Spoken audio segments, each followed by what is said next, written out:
Executive Order N29-20, the Humboldt County Board of Supervisors meetings are being held virtually, and you can participate via the Zoom call-in phone number, which is located on the screen and on the front of the agenda. Once you've called in and you want to raise your hand, press *9 on the keypad, and if you would like to comment and on the current agenda item, you'll hear a prompt to press *6 on your keypad at that point in time when you wish to comment, and you will be unmuted. And so with that brief explanation, I'd like to go to Ryan Sharp for a roll call, please, before we begin. You, Chair. Supervisor Bohn? What are we voting on? We're doing roll call attendance, so just a present. Yeah, I'm right there. You're here. What is that new? Yeah, thank you, Supervisor Bohn. Supervisor Bushnell? Yes. I see her too. Supervisor Bass? That's a hard one to, yes, I'm here, of course. And Supervisor Wilson? Shot in the dark.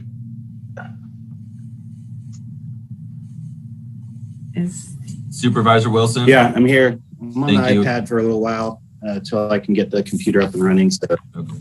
You I'm here. must be in the shed again. Thank you. And By the looks of that ceiling. Supervisor Madrone, I do not see in the meeting. All right, well, we will give him, we will kind of is not here now, but we will let everyone know when he is on.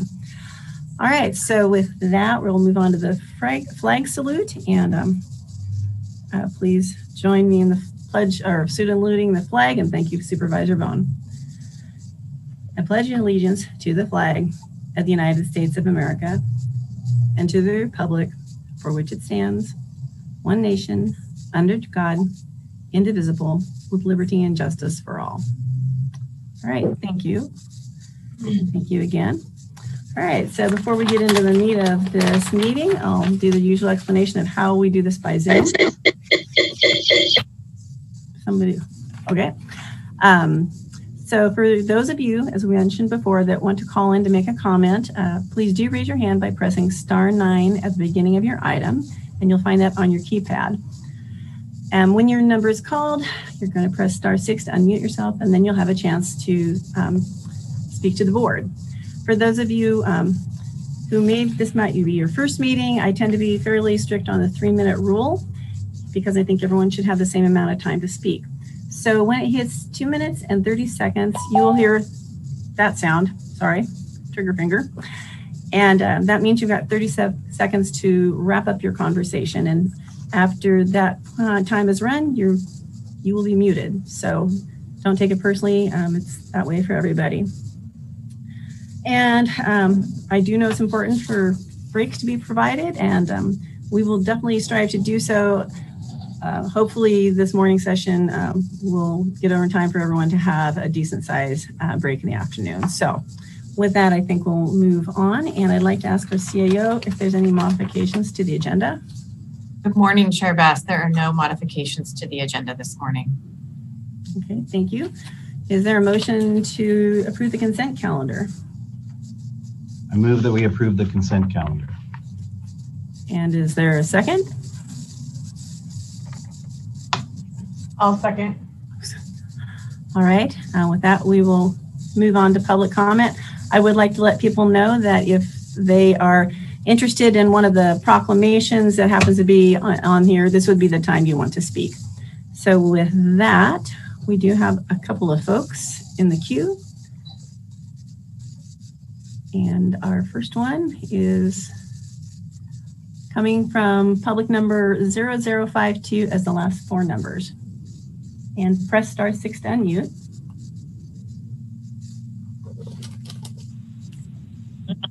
Right, there you go. Good morning. Welcome. Hi, this is Supervisor Madrone calling in. My Zoom is not working. I can't get on for the life of anything with my computer. So the best I could do was call in. So this is me. All righty. Well, all right. I'm present. We'll work this out. Thank you for letting us know, though. And we know that you are now officially here. So Chair, I'll leave Supervisor Madrone. Anytime you need to talk, you can just push *6 on your keypad and unmute yourself. So you'll have that ability. Thank you, sir. And raise your hand would be important too, just so I don't miss you when you're ready to talk.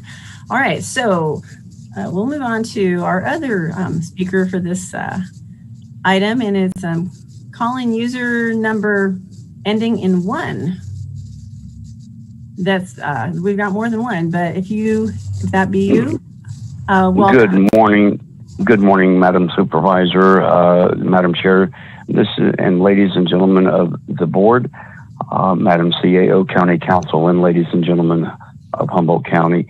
My name is Vernon Price. I would like to speak on item number 5 of the consent calendar and thank this county for moving forward with this, meeting the needs in Arcata and the greater surrounding area for those in this troubling time. So thank you so much for all the hard work that everyone has put into this to make this happen. So I just want to say thank you for item number 5 on the agenda and moving forward with it.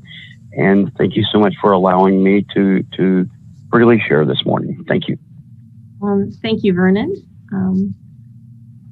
And I see one more hand up, and that is 0151. Welcome, I think, Dottie. Hello. Whoops, wrong. Welcome, 0151. My name is Andrew Van Nort, and I've been helping Miss Russell take apart this church down here in Garberville. And I wanted to mention that, like, a good chunk of the lumber that we pulled out of this vehicle or this building was really solid, good wood. There wasn't really very much structural damage to the floor. There wasn't very much structural damage to many of the walls. A lot of the demolition was unnecessary, and the part that was burned needed to get fixed. But the majority of the building was in very good condition and did not need to be dismantled. All right. Well, thank you for calling in. Yeah. No, thank you. Okay. All right. So, does I think okay, that attendee's gone. Okay, good. Looks like we're able to move back to the board, and I did want to congratulate Vernon on his recent appointment. Pretty exciting, nice article in the paper, and I know the community really appreciates you for your efforts. Any other supervisors have a comment on the consent calendar?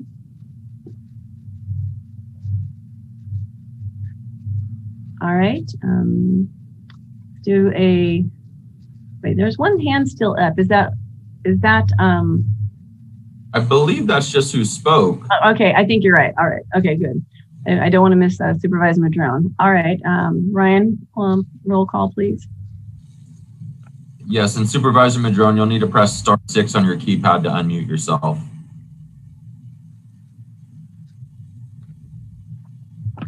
Hi, this is Dottie Russell, and I wanted to talk about what's happening in Garberville.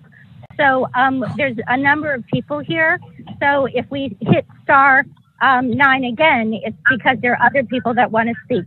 So I just want to say that at some point we really have to address what happened at this Christian Science church, because a lot of the building wasn't torn down. Right now, there's this huge excavator, and I don't even know what they're doing with the concrete. The concrete is not hurting anybody. The chimney was not damaged. It wasn't hurting anybody to be here. So just because Ron made a big mess here doesn't mean that the Christian Science Church needs to be a victim of you enforcing and charging for us to dismantle a church that was an existing church that was made to stand for hundreds of years. So something has to be done. The communication was horrible. You know, we were working with people in code enforcement. We thought that we were all on the same page. We had the same person evicting Ron and Doris as worked for the county. We were communicating with the planning department. I don't even know how anything this horrible of an atrocity could possibly happen to anybody. And I can't be a target, and the church certainly can't be a target. So something needs to be done, and we need to talk, and we need to stop anything like this from happening again. All right. Thank you, Dottie. Before you go away, how many people are there that want to speak? Because I need a number, and that's you know, I get every additional person may, but I need to know now how many you've got. I think that there's 2 more people that want to talk, but they're so upset right now they might not talk. So we'll hit *9 in just a second. Graham, are you going to say anything or no? Actually, we've already moved past that, so you can just tell me now, and then we'll go to, I'll start the time over with whomever happens to be there. My husband is so upset at this point that he's like almost not even almost speechless. So I guess he's not going to say anything. Did you want to say anything or no?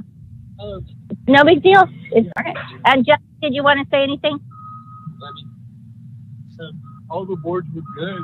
All the boards were good except for like half of it. And we got it all loaded up, but there was really no reason to really tear it down. But we got it all loaded up, and we got your job completed. All right. So just for the record, these are people that could work in Southern Humboldt and could. Yeah. Anyway, thanks. Okay. Thank you for clarifying why your hand was raised, and that's, I think, a unique situation I haven't run into yet. And I'll be ready. With that, Ryan, I'm just making sure there is one more hand that is raised. Is that correct? Correct, Chair. All right. Whoever has the last 4 digits of 3053, please press *6. You're unmuted. Welcome. Good morning, Thomas Mulder here. I was late getting on. Is this consent calendar comments or comments on non-agenda items? I'm sorry for the confusion. I just clicked on. Well, it's supposed to be consent calendar. I'm trying to figure out. Okay, I'll hold my comments till non-agenda items, and I apologize for putting my hand up. Okay. Yes, thank you very much. All right. We're going to go back to the board. Ryan, or I'd like to ask you a question. Yes. And I know that I let Ms. Russell speak because I thought she was going to a certain item. Was that actually an item on the consent calendar? I'm trying to, and it might be that I'm just not noticing it.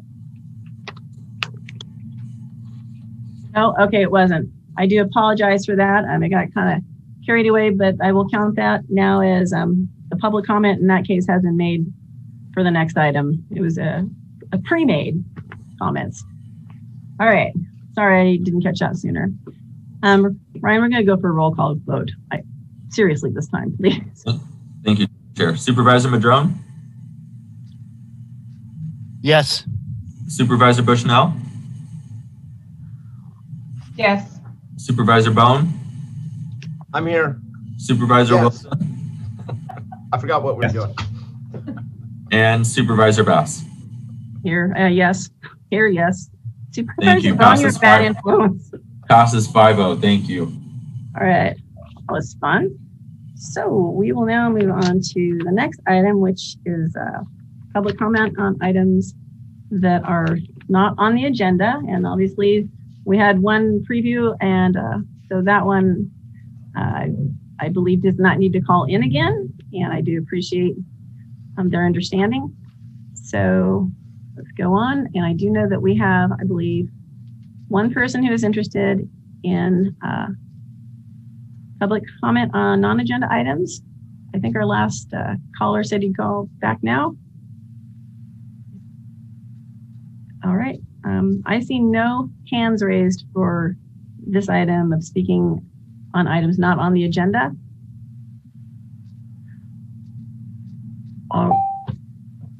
Time's up. All right, we will then move on to the next item. And we've got matters initiated by board members, and this one comes to us by Supervisor Madrone, who thankfully is now on in person. And it's regarding the McKinleyville Municipal Advisory Committee and a request that they have. And Supervisor Madrone, I'll turn this over to you.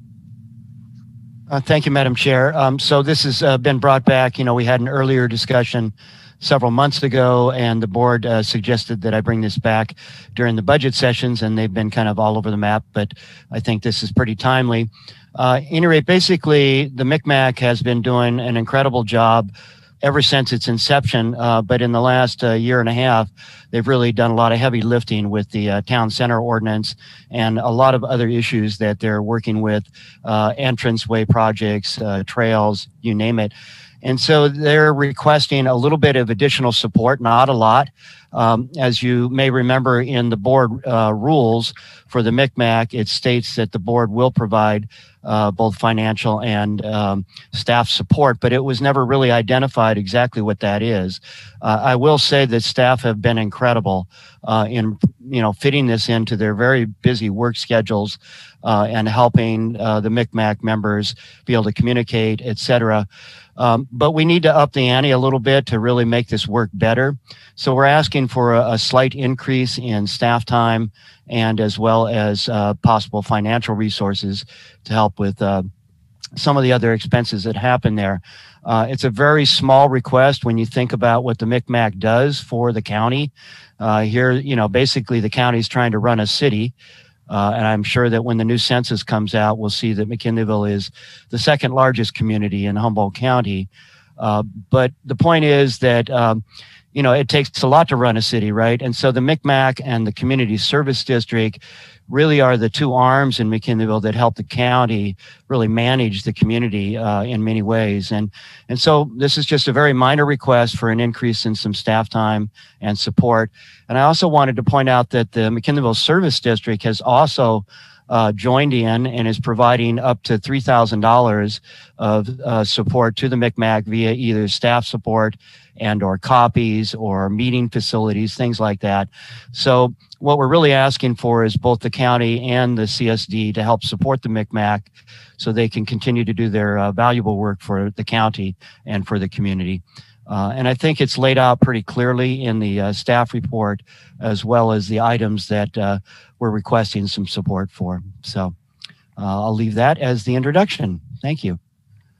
All right, Supervisor Madrone. Do any of the board members have a question or comment on this item? And yes, Supervisor Bushnell. Thank you. I'm wondering, what is the MCMAC's budget right now currently? Do they have one? The current budget is approximately, as I understand it, Kathy Hayes could clarify, but as I understand it, staff provide approximately 8 to 10 hours of staff support per month. And that primarily is getting minutes out, working with the MCMAC chair to get the agenda together and getting that out and posting some things. But there really hasn't been the ability to get a lot of materials posted so that the community can access previous documents and other things like the town center stuff that's happening right now. So as I understand it, it's about 8 to 10 hours per month. The MCMAC members are actually paying for their own Zoom accounts. That was one of the things we were asking for, was that the county would provide the Zoom account and some minor things like that. So I understand that. I know how many hours our staff does. I'm asking for fiscal. Do they have a budget currently? And what is that? Do you know? I think that goes to Kathy Hayes. I think. Kathy, did you have do you know? There was discussion about the board possibly allocating a small amount of funding for the MCMAC.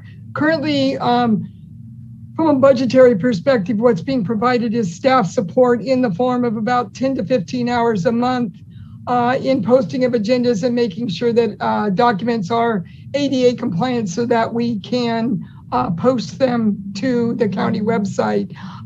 Also, we have purchased a Pro Zoom account. And staff is working with the chairman of the MMAC, Maya Conrad, to show her how to use the Zoom Pro account, how to schedule meetings, and how to invite individuals as panelists to the various meetings, including other county staff members. Those require a panelist invite for their meetings.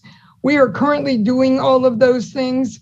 The time that's specifically stated in the current board rules of 10 hours, we've more than exceeded that amount of time in support because of the time it takes to make documents that we receive from the MAC ADA compliant.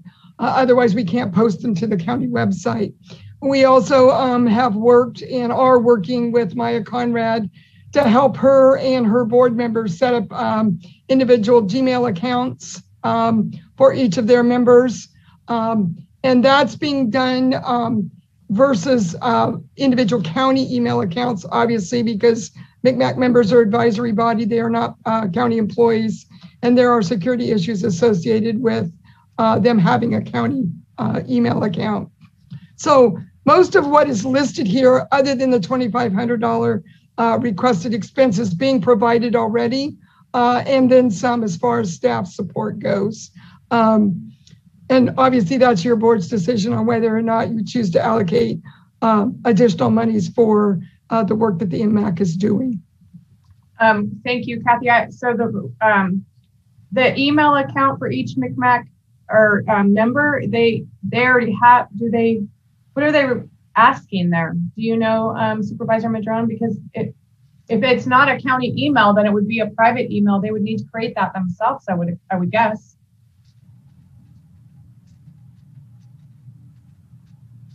Yeah, they don't currently have a county email, and I'm not sure what the issue is because they are a county appointed department or committee of the county, a standing committee of the county. They're not county employees by any means, but you know, there's a number of ways to perhaps do that.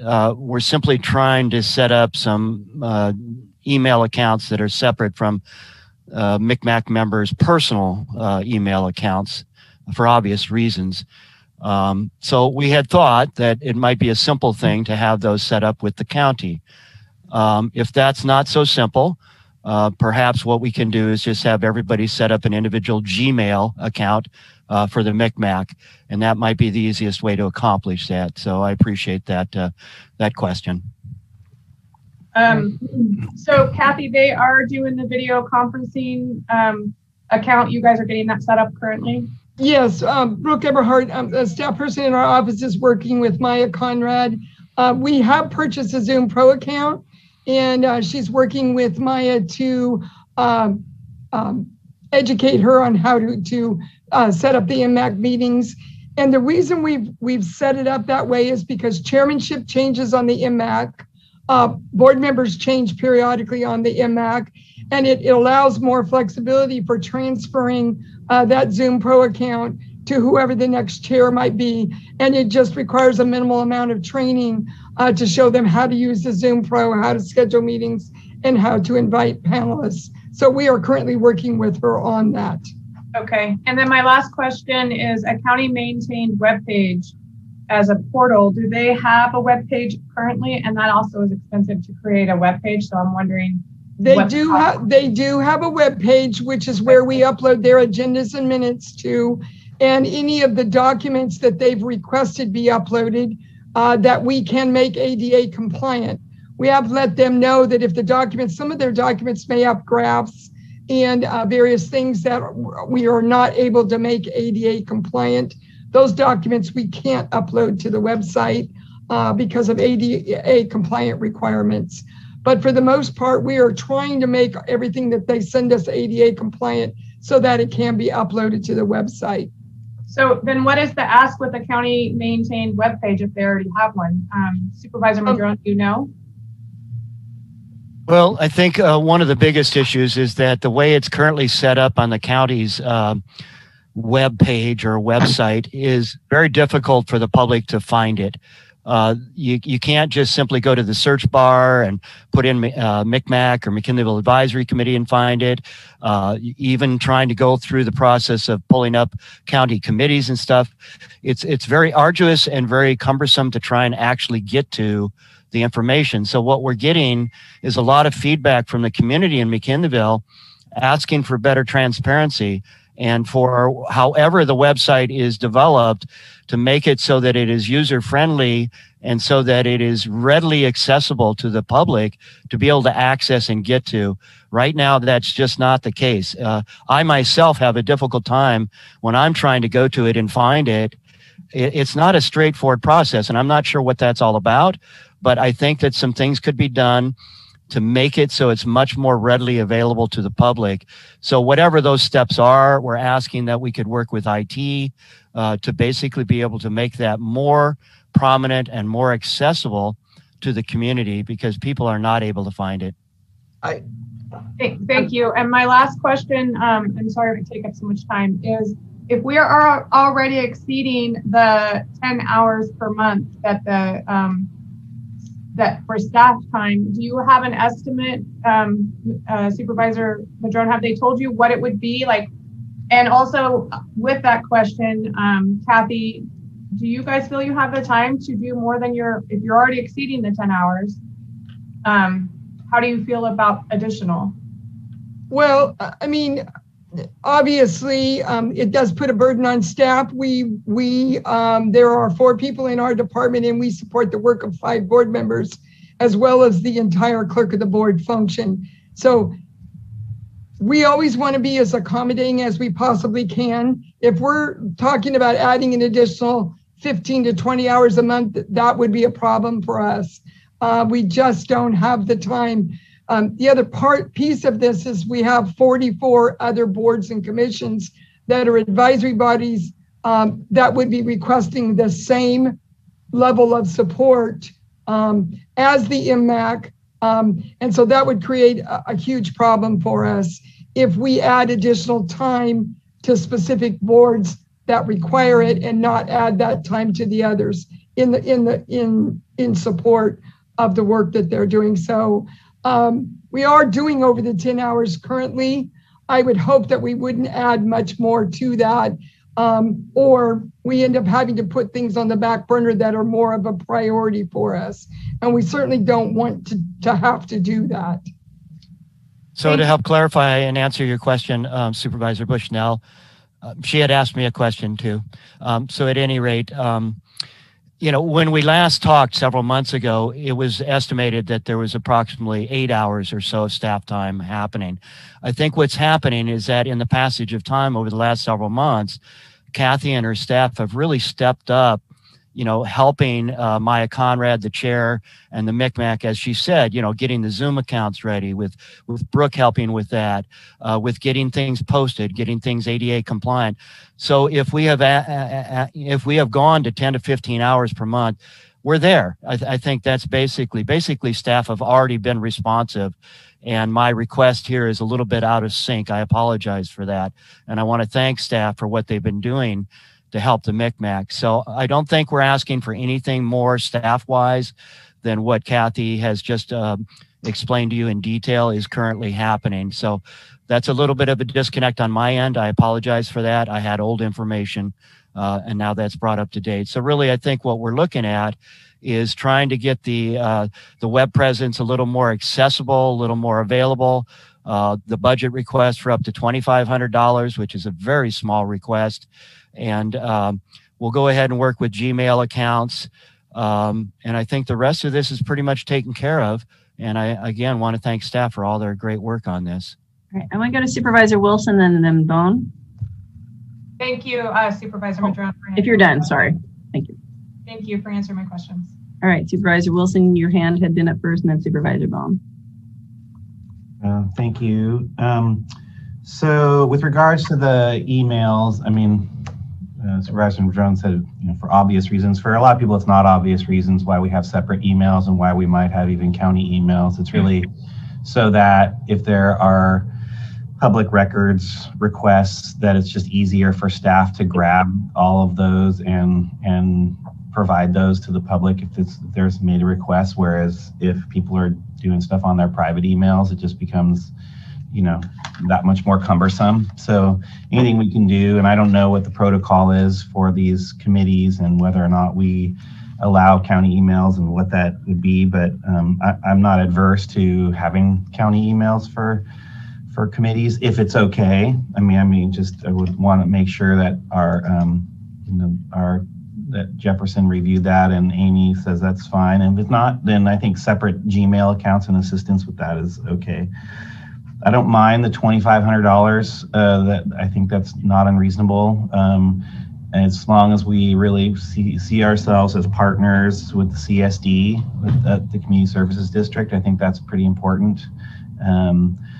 With regards to the amount of time that staff has been spending on it versus in the future, it sounds like staff's been really doing kind of the upfront administrative work of setting up the infrastructure, the sort of technical infrastructure, and it seems like there's a few more things to do with regards to some website stuff. But beyond that, this question for Supervisor Madrone, beyond kind of setting up these things and just kind of maintaining the technical infrastructure, were you anticipating something more than that? And if so, is the staff in the clerk's office appropriate, or maybe the staff in the planning department maybe somewhere we would get that? I just kind of wondering what your thoughts are on that.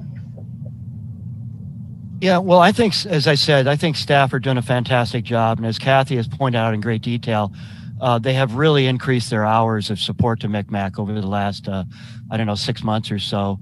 And much of the items on this list are already being taken care of. And again, I thank Kathy and her staff for that. I think basically what we're asking for is some ability for the MCMAC to continue to grow in their work. And the planning department has in fact been providing tremendous support on items like the town center ordinance. So that's a very heavy lift. It's even bigger than just doing sort of a community plan on some levels. County planning staff have been working with the MCMAC members for almost a year on crafting that ordinance, which was supposed to be done 17 years ago, but for whatever reasons it languished, and now it's actually almost to the point of fruition. They're working on the final ordinance language. And so yes, planning staff have been able to be of great support to MCMAC on an ongoing basis, depending on the projects that are coming before the MCMAC. So that's already in play as well. So, and we appreciate that. Okay, and just, also when we say the budget or even the staff, if they're spending 10 hours a month on something, that's still, an equivalent of more than $5,000 a year on that.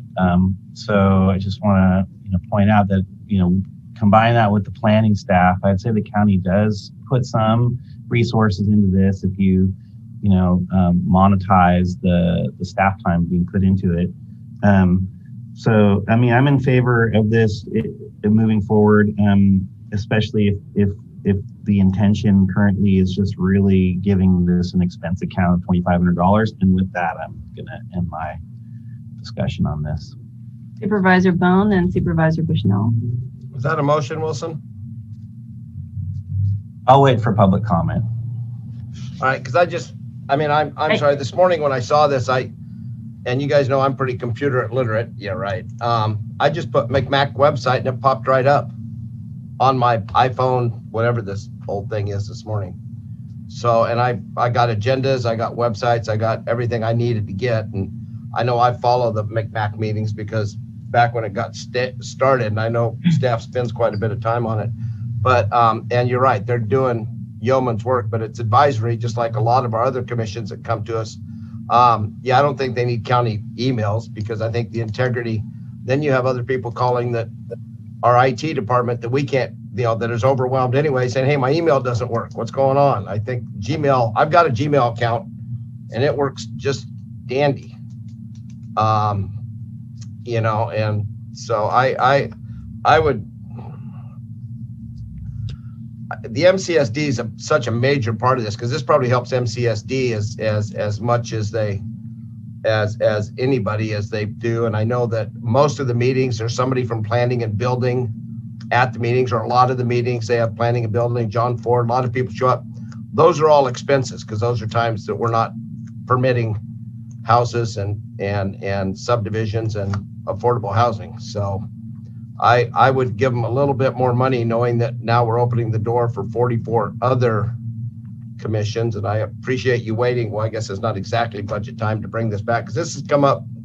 We've tried to help every time, and I think that's good. And I know we actually had one of these for the third largest city, Humboldt Hill, Cutton, and Myrtletown at one time, which is a pretty big thing, but it just, we were able to handle it. So they kind of disbanded. So I would give them a little bit more money, not to shut them out completely, but I would love to see that in invoices rather than just giving them a flat fee and that they have this much to spend.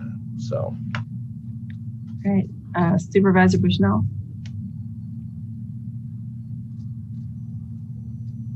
Thank you. I have two questions. So the first question is going to be the storage on the county server. What does that entail? Does maybe Amy knows? Through the chair, we're already storing MMAC documents on the county's website on their webpage. So that already, that exists. Okay, and then and I just need to point out they have to be ADA compliant. So that's part of the staff time that Kathy and her staff engage in, is making those documents ADA compliant. Thank you. And I believe my second question is for you also.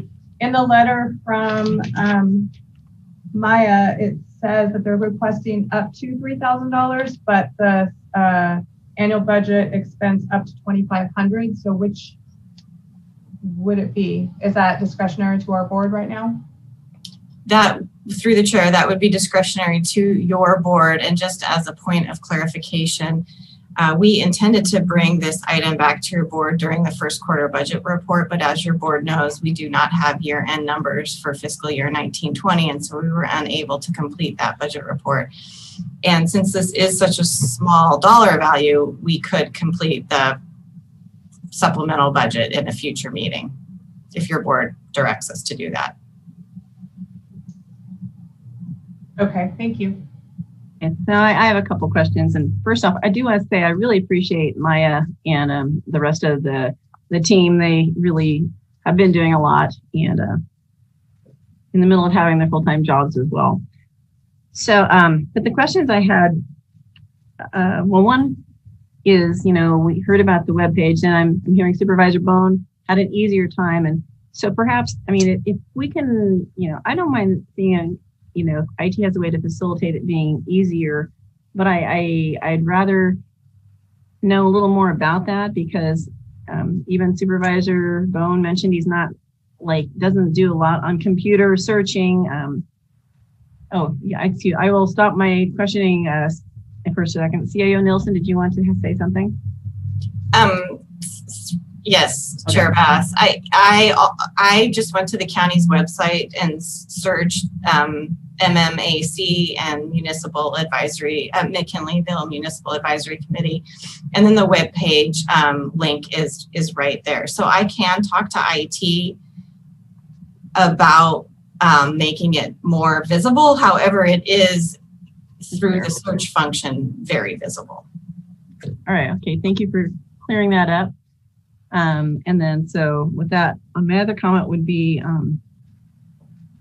regarding the Gmail account. I mean, I prefer them doing the Gmail accounts right now. I just think it makes more sense before we start adding emails to the county accounts at this time, because I think we have to look at the impacts of how many other groups are going to ask for the same thing. And so I'd rather see us look at that holistically if we choose to do that. Yes. CIO Nielsen, I'll just ask you the questions. CIO Nielsen, do you have an answer to that? Yes, there needs to be an IT security policy on non-county employees. And IT is working on that, because there's a number of issues with non-employees having access to our network, whether that's access to county email or internal file servers. We have a lot of information that we need to keep secure. And so IT is working on a policy. So the best course of action at this point in time is to utilize other email accounts outside of the county infrastructure. And this question is probably for you too. So I won't wait for you to raise your hand. When we talk about the ADA issues with documents and making it compliant, I'm just wondering if there are any training resources, I don't know, maybe through a foundation or something, where if they really wanted to, you know, get some of those documents on, that they could somehow, the committee could, you know, do it themselves. And I don't know if that's even possible, because, you know, I am not a person who deals with that sophistication as far as IT goes.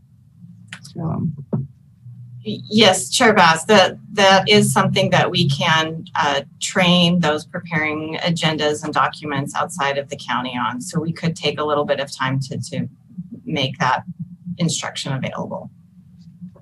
And would that have a substantial cost, or would it be fairly minimal, do you believe? Chair Bass, the cost is staff time. And then it comes down to how long do you think it'd take to get them up and available and able to do that? Can you read a crystal ball? Oh, well, yeah, I'm like, my crystal ball is broken right now. So it really depends on, you know, the person who's preparing the documents and just their knack for technology and document preparation. So I think that it could be quick and it could be long. It just depends on the person. All right, thank you. Supervisor Bushnell. Let Supervisor Bohn go first, please, and then I didn't see his hand up. Sorry, he doesn't have a little button up. Anyway, go ahead, Supervisor Bohn. I was going to make a motion, but did you want to have public comment before the motion? It's appropriate whether you want it. It doesn't matter. I think either way. So you decide if you want to make it now, you can, and then we can do public comment. That's okay. Well, and my question was, are we telling the McMac no on anything they ask for? This is for Kathy Hayes. If they ask for copies or if they ask for anything, and it sounds like MCSD is giving them everything they want. Are they getting everything they need now? We are trying to accommodate all of their requests, Rex. We have not told them no. What we have said is if documents aren't, if we cannot make them ADA compliant, we will not be able to upload them to the website.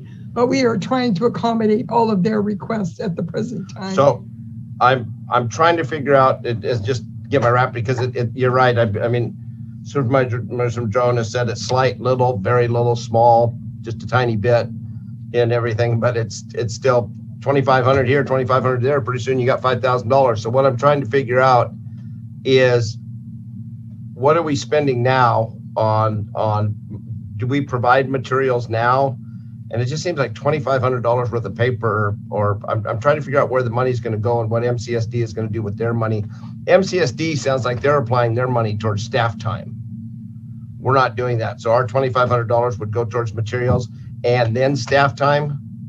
I guess that's how I'm reading this. So I'd almost like to make a motion that we accept this and give them $2,500 further on billable items into the future for the McMac. So sounds like everything else is done. Hold on. I have a motion. I'd like someone to second it before we go to conversation. I'd like to amend the motion, though. Can I? Sure. So I'd like to make a motion that we approve funding not to exceed $3,000 for billable items, and also not to exceed 10 hours or 15 hours of staff time. And it sounds like all the others, so that would be my amended motion, not to exceed $3,000 billable time. And that means invoices required, and not to exceed staff time of 15 hours. Okay, so I will count you as a seconder as we move forward on this. And Supervisor Bohn, are you willing to Hey, it's all about the warm and fuzzies, sure. All right, so Supervisor Bohn made a motion which has been amended by Supervisor Bushnell. Ryan, did you catch that? Yeah, so my understanding would be to approve the staff recommendations, and then with an annual budget of up to an annual budget not to exceed $3,000 on billable items, and that would need invoices, and then staff time up to 15 hours. Is that correct? So Ryan, the email account, it wouldn't be all the staff recommendations, because the email accounts, so it'd be specific to the things you just said.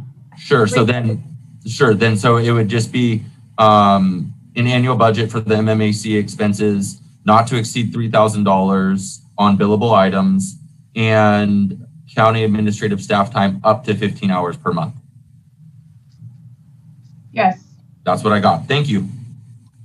All right, I will go to public comment now because we do have a couple of people in the queue. And our first speaker, 3053. And just press *6 to unmute. Good morning, Thomas Mulder here. I was a couple of things as far as the emails. I know on Project Trellis, I do not have a county email. Also with the Planning Commission, I do not have a county email, and those are both county appointed committees or commissions. As far as the budget, following this, I kind of am unclear on how much is currently being spent on the MMAC, and maybe I'm misenunciating that, and that's my apologies. But my question would be if there's continual added funding to this committee, if that's going to take away from the budgetary ability to eventually form the Southern Humboldt MMAC that or not MMAC, but Community Advisory Committee, because I know during COVID kind of wiped that whole planning out, but I'm just hoping that long-term budgeting, you're looking at that possibility as well. Thank you for the opportunity to speak. Thank you, Thomas. All right, and our next speaker has the last 4 digits of 2025. So press *6 to unmute. Welcome. Good morning, Chairwoman Bass and members of the board. This is Maya Conrad, current chair of the McKinleyville Municipal Advisory Committee. I want to thank you all for taking this up again, and thanks to our supervisor, Madrone, for pitching this again. We are grateful to the county administrative staff. I did just receive an email a few days ago, very much a surprise from Brooke Eberhardt to establish a Zoom account. I have not received any training as of yet. We would welcome any support for Gmail account establishment. It may seem like a small item, but you have no idea how much time I spent trying to transfer the Gmail account from the former MCMAC chair to my name. I spent countless hours trying to deal with some ridiculous IT nuances that I could have been spending putting agenda items together. So a lot of these asks, they're time that takes away from some of the important community efforts that I'd rather be investing my energy to support the MCMAC. In terms of what we're looking for, we are really grateful to the administrative staff support that we've been receiving to date. And it may very well be easy for people to pull up the MCMAC site on the website for a lot of people, but there are a lot of community members who have real challenges finding all of the information that they're looking for, finding up-to-date information on the MCMAC and MCMAC members and how to contact us. So Gmail accounts and links to those will make that easy for them. We don't have a good link between all of the town center work that's been done with the planning department and the MCMAC. So we could definitely benefit from some IT support to try to merge all of that information together. So I don't know, I would love to learn from Kathy Hayes what is required to make documents ADA compliant. I'm sure our secretary, Bonnie Oliver, would be happy to work on that to streamline that process. I also want to clarify regarding the MCSD. We have not yet been approved for support from the MCSD. Their latent power subcommittee is considering it, and I believe it will be on the agenda for them to adopt an ordinance at the April meeting. But as of yet, they have not approved any support time to us. In terms of, I know Chairwoman Bass had emailed me asking for more information regarding specific. Hold on, Maya. I'm not, because you are the chair of the committee that we are talking about, I will extend your time. I just wanted others to know that is the reason why. So in the future, we probably should have had you on as a participant. So I apologize for that. So yes, please continue. Thank you very much. So as I was saying, you had requested more detailed information regarding what types of specific costs or billable items we may have. And those are everything from meeting supplies, meeting facilitation, space rental for larger community meetings that we may not have access to one of the free meeting sites. One of the complaints that we've been getting from a lot of community members is that the noticing for our meetings is not good enough, and that we need to broadcast the message in more ways, whether they're flyers before each meeting, social media, some of those sorts of formats to increase participation from the community. I also think that right now, we currently are working on updating our rules and regulations for the MCMAC. That's something that hasn't been done in a while, or I think ever since our inception. And one of the things that we're realizing is that even though we're an incredibly active advisory committee for a large town in our county, we don't receive any training on Brown Act, conflict of interest, sexual harassment training, like other boards do. So that's another area that we could really benefit with more support and training so that we can represent our community as advisory committee members in a better way. Also, when we reviewed all of the rules and regulations for the MCMAC, we noticed that some of the items that the county is responsible for, we have not been doing. So the planning department offers us a lot of support, and we're really grateful for that. But a couple of the items that we're supposed to be having better interface on are receiving current project listings from the planning department and also from the public works department. So that's another item that I want to work on getting better synergy with everybody in our interesting form of government. I think those are the majority of the points that I wanted to make, and I'm happy to answer any questions. I really appreciate you taking the time. One question I do have for you, I know there are approximately 14 other advisory committees throughout the county. I have no idea of how active or participatory other advisory committees are. So I may be wrong, and it may be a little bit of McKinleyville pride here, but I do feel like we are working really hard on the MCMAC to provide a great link between the county and our community. And so I know we're putting in a lot of time and effort, and we really appreciate the support we're getting from the county. So thank you for your time. All right. Thank you, Maya. And I don't see anyone else on. I did want to make a couple of comments on what Maya said, if I can. The part about the chair, I can understand it being frustrating. And I think there's some other committees that have figured out how to shift it. And I'm thinking of the Human Rights Commission, I believe. Actually, just basically that person gets handed the email, if that makes any sense. I think there's an easier way to do that. So hopefully you won't have to struggle next time you guys change chairs.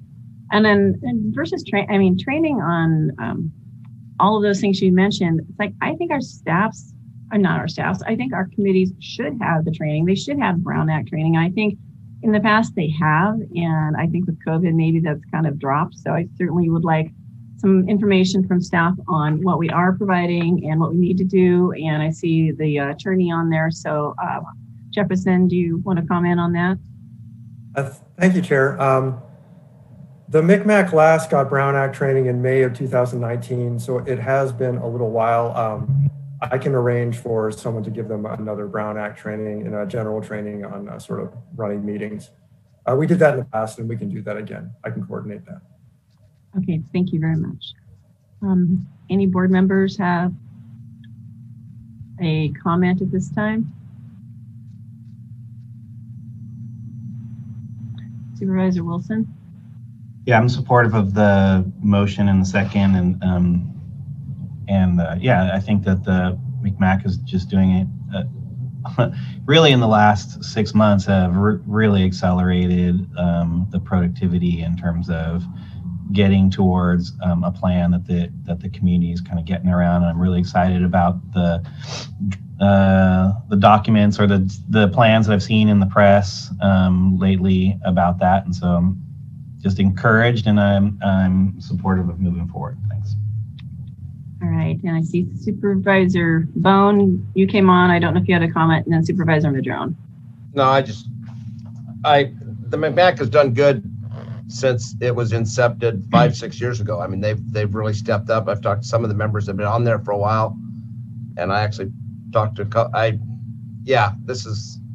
they're doing what this is called, what these boards are called and commissions are called, is called public service, and that's exactly what it is. I know when I built the ball fields, it was public service. I had to fight the county. I didn't get any help from the county. I mean, so I appreciate everything they're doing, and for the people of McKinleyville, I think this is a great step forward. So I worry that, remember, it is an advisory committee. I mean, we have to be careful that they are an advisory committee. They don't make policy, they don't make rules, and they are doing public service. So. And Supervisor Madrone. Yeah, I wanted to thank the board for their discussion and for their support. And again, thanks staff. I think with the motion as it's crafted, it goes a long way towards meeting the request of the McMack. And yeah, I think a lot of this is going to continue to work out with support from staff, be it clerk of the board as well as IT. I also appreciate, as Maya said, that they will work at their end with Kathy Hayes to try and figure out how to make things more ADA compliant at their end, to do everything they can before they submit it to try and reduce, that burden on staff. So anyway, good discussion. I appreciate the support and the motion that's in front of us at this point. Thank you. All right, thank you. With that, I'd like to ask Brian to do a roll call vote. Thank you, Chair. Supervisor Wilson? Yes. Supervisor Madrone? Yes. Supervisor Bass? Yes. Supervisor Bohn? Yep. And Supervisor Bushnell? Yes. And thank you. It passes 5-0. All right. Well, this is a very special day because this hasn't happened before. We have a break that it looks to me we have an 11 o'clock, 2 11 o'clock time sets. All right, Jefferson. Chair, if I may, we do have a non-time set closed session that the board could take up now if you wish. Do you have an estimate of time for that? I would imagine 15 to 30 minutes, so perhaps go into closed session and then just reconvene at 11 for the report out and to go back in.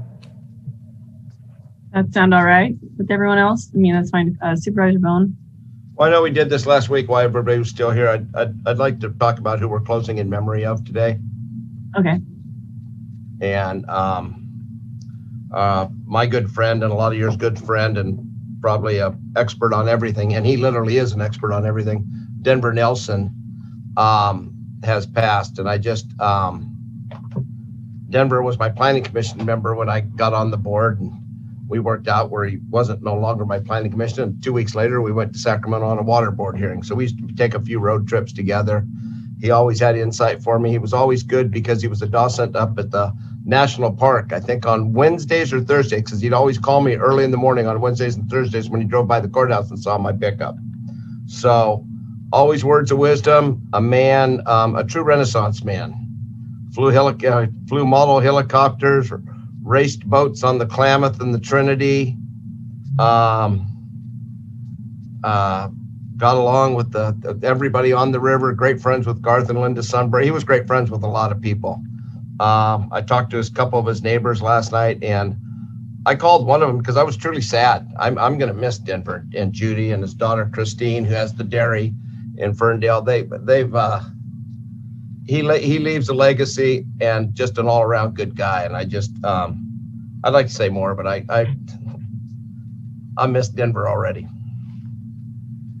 Thank you, Supervisor Bohn. Yeah, he was larger than life at times, and he He was always actually, he was very committed to his community as well. We kind of forget though that he was Dr. Denver Nelson, neurosurgeon, because he did so many other things. So. All right. So with that, then we'll take a half-hour break and come back to announce the closed session. Is that what you wanted to do, County Council Billingsley? Chair, I thought it might make sense to announce the non-time set. That's what I mean. Go into closed session and then come back at 11. Okay. So, all right. Would you brief the board, and then let's just go brief the board. We'll head straight into that one. Then we'll take a break if we get it. So.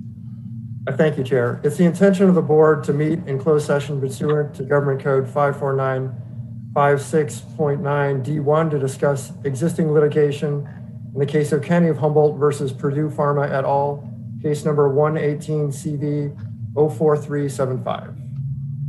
So, yes. Don't we have to do public comment on closed session? Yes, we'll go to that next. Okay. All righty. So is there anyone who wishes to make public comment on this closed session item? I don't see it. And I do want to answer to someone who did ask if we had already had public comment on non-agenda items. Yes, we did. So I apologize. We did call that. You weren't on at the time. All right. So with that, I guess we'll just go straight into the closed session. Thanks.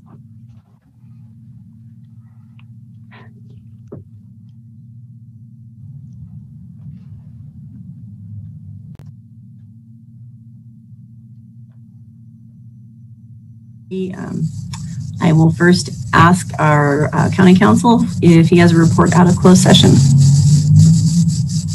Thank you, Chair. On items L1 and L2, there's no reportable action. All right, thank you. So that moves us on to our time set, our 1:30 time set for the day, and the presentation of the audit. And I'd like to welcome, well, I'm looking for our auditor. Is he on? Aaron is, and we have a guest as well, I believe. It's going to be on.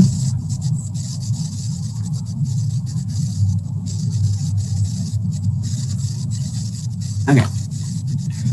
All right. Looks like we have both the auditor and the assistant auditors. So with that, I'd like to move to them, but I do have one question for the auditor and the presenter. So if Rich would, I don't know, is Rich on the phone or is he in person? I'm on the phone. I mean, not quite in person. Okay. You're saying we don't get to see you. All right. So my question would be, especially with Rich being you're not, oh, there you are.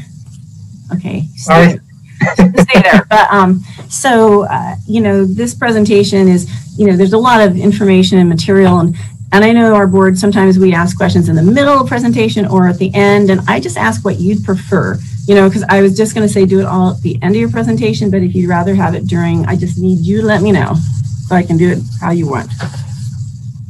Thank you so much for that consideration, Chair Bass. I think ideally it'd be till the end, but we certainly understand that auditing can be such a riveting topic that some people might not be able to contain their excitement. So if that happens and they have a question, I wouldn't be offended. I'm more interested in everyone understanding, and so if your question comes up in the middle, that'll be fine. All right. I just wanted to check, and we'll try not to have too many of those interruptions while you guys are presenting. So at this time, I will turn it over to you. Thank you very much, Chair Bass. I will try my best to contain my excitement. As you can tell, I am thrilled to be here. It is such a privilege to be here and have this conversation with you all and show you what we've done in terms of the finances and the accounting. I do have a guest here. Rich Gonzalez is the principal auditor who audits our financial statements. He works with the firm Clifton Larson Allen, CLA for short. Our presentation, it will be brief. I have received feedback that my presentations can be known to be a little long, so I was mindful of that. I don't have a PowerPoint presentation, but Rich does, so I'd like to request that he have access to share his screen when that time comes. I'm not sure how that happens, but saying that now. Would that be okay, Chair Bass? I think Ryan must make that happen. Yes, it'd be fine with me. I don't know how, but it'll happen. Right, Ryan? You should be able to just to share your screen, and if you have any issues, we can take care of it, but you should just be fine to go ahead and start sharing when you're ready. Okay, great. Thank you. Thank you. I do like to have everyone fully aware of what they can expect, so I'll run down the outline of our presentation. We're going to have introductions. We're going to set the scene for these audits, introduce Rich. Rich will present. Afterward, I put in a space for Q&A if anyone has any questions about what he discusses at that time. After that, I'd like to shift focus back to what we're doing in the county to respond to the audit. So we'd review the corrective action plan. I've also invited a guest who will join us shortly to provide their experience. So a testimonial of how these changes have impacted operations for them. Then I would like to talk about 1920, fiscal year 1920, and a preview for what you can expect to see in that audit once it's completed. Then it's open for questions for the board and board discussion. That's what I've planned for today's presentation. And I'll moderate and I'll do those once you're done with your presentation. I'll direct traffic. Thank you. Okay, so the presentation today, you're going to hear about the fiscal year 2018 to 2019 audit. It begins July 1st, 2018, ends June 30th, 2019. What's important to know about that year is it was a year of change. There was an auditor controller in the beginning of the year, a different auditor controller in the middle of the year, and it ended with me as the auditor controller. So it is a year of change. There were retirements in our office, and it was, it was an exciting year for sure for our department. And we worked with Rich on preemptively, if we have these transactions, how can we record them? He provided guidance and reference. And so what you'll hear from Rich is the results of that work. Rich Gonzalez, are you ready to share your screen? I am ready. See if this works. Thank you.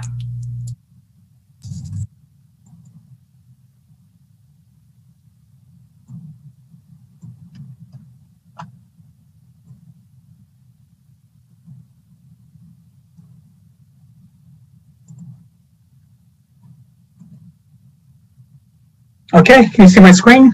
Actually,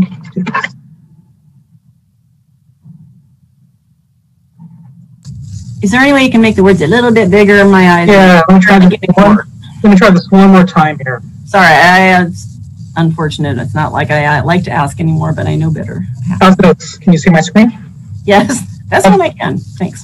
That's right. Okay, perfect. Okay. So in this presentation, okay, so I'm Rich Gonzalez. I'm the principal of CLA. I'm an HSU grad, so I'm happy to be here with everyone. The purpose of this presentation is to discuss the purpose of our audit, go over audit approach, give you a summary of audit results by engagement. We also have some required audit communication to governance. And then finally, we just want to briefly go over the new standards that will impact the county. Okay, so the purpose of our audit is to express an opinion providing reasonable, not absolute assurance whether the financial statements are free from material misstatement. And again, I want to emphasize reasonable, not absolute. So we're not looking for fraud. We're not looking at, petty cash accounts at departments. We're basically here to give reasonable assurance that you can rely on your financial statements. We also perform compliance testing of your federal programs. So then again, we provide reasonable assurance that the county is in compliance with federal requirements that may have a direct and material impact on your major programs. Audit approach can be broken up into 4 main phases. The first phase is planning. This is when we develop a timeline with the county staff. We also provide a PBC listing to the county requesting information we need for the audit. Luckily we were prepared for the pandemic because we do everything through a portal now, which is nice because now the county and my team can see the same information at any given time. So we always know exactly where we stand on open items. Finally, we like to do a preliminary analytic review of the information we receive from the county so we can properly plan our audit.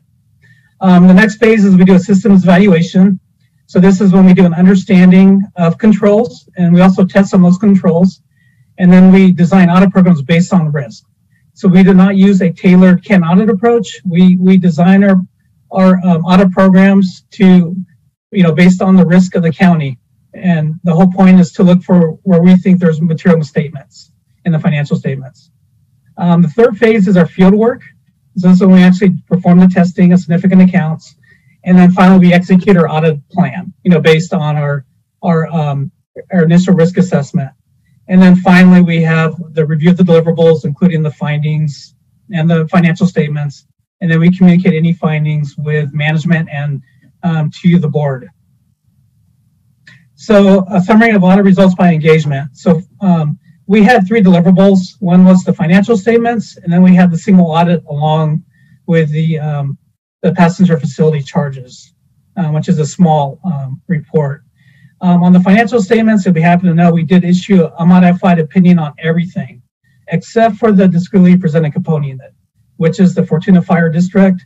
Unfortunately, because of the close relationship between the board and Fortuna, is the fact that the county's board appoints their board members, we have to bring in their financial statements to the counties. And because they were behind on their audit and they had an adverse opinion on their capital assets, we could not issue an opinion on that entity. But other than that, we had an unmodified opinion or a clean opinion on everything else, including the general fund. As far as audit findings, and we'll go over these briefly, we had 9 material weaknesses and we had 1 significant deficiency. And this is not very different than what we've had in the past, unfortunately, though we are seeing some improvement, which we'll go over. The single audit, which is, I'm sorry, you said I could interrupt. I do have a question, because I took accounting a long time ago, and it was not my forte. What is the difference between the material and, would you say material and significant? That's a great question. So material weakness is a misstatement that's going to be material to your statements. It's either going to be material, meaning it's going to have a huge impact on your information, or it has the potential of having a huge impact. Significant deficiency is like it's just a level that's not quite material, but it's still important enough to discuss or report in writing. All right, thank you. You're welcome. Supervisor Bass? Yes, Supervisor Bohn. I'm going to follow your lead since you said that. Rich, you said you didn't, so there's 10 findings, and in the past you said that's like, you almost sound like we've always done that, but last year there was 7, was there? But in previous years, I've been here for a while, previous years we've had 1s and 2s and 3s. And just this last couple of years, is this normal to have 9 and 10 findings? No, it's not. This is not good. But unfortunately for the County of Humboldt, we've had several findings since we've taken over. And how long has that been? It's been about 5 or 6 years at least, I want to say. And when you first started, wasn't there like 2 and 3 findings? And then I have concerns also. I have some extreme concerns. It just seems to be escalating. And if you don't have concerns, then I'm going to be pretty easy going here. But right. Well, we'd like the direction the county is going, addressing some of these, but if we have an exception and it's material, we're going to report it. So we had a cap, and we'll go over the findings one by one. I'll give you context. That'd be great. Thank you. But yeah, we definitely don't want to see 9 or 10 findings. We definitely want to see those cleared. We see them. Okay, so as far as the single audit, so single audit's the audit of the major programs, the major federal programs of the county. So during 1819, we audited 4 programs, and we issued an unmodified opinion, and we had no findings regarding these programs. Okay, so now I want to start going over the financial statement findings, just one by one. And if you have any questions, feel free to stop me. All right, so the first one, this is one that's been, this one's been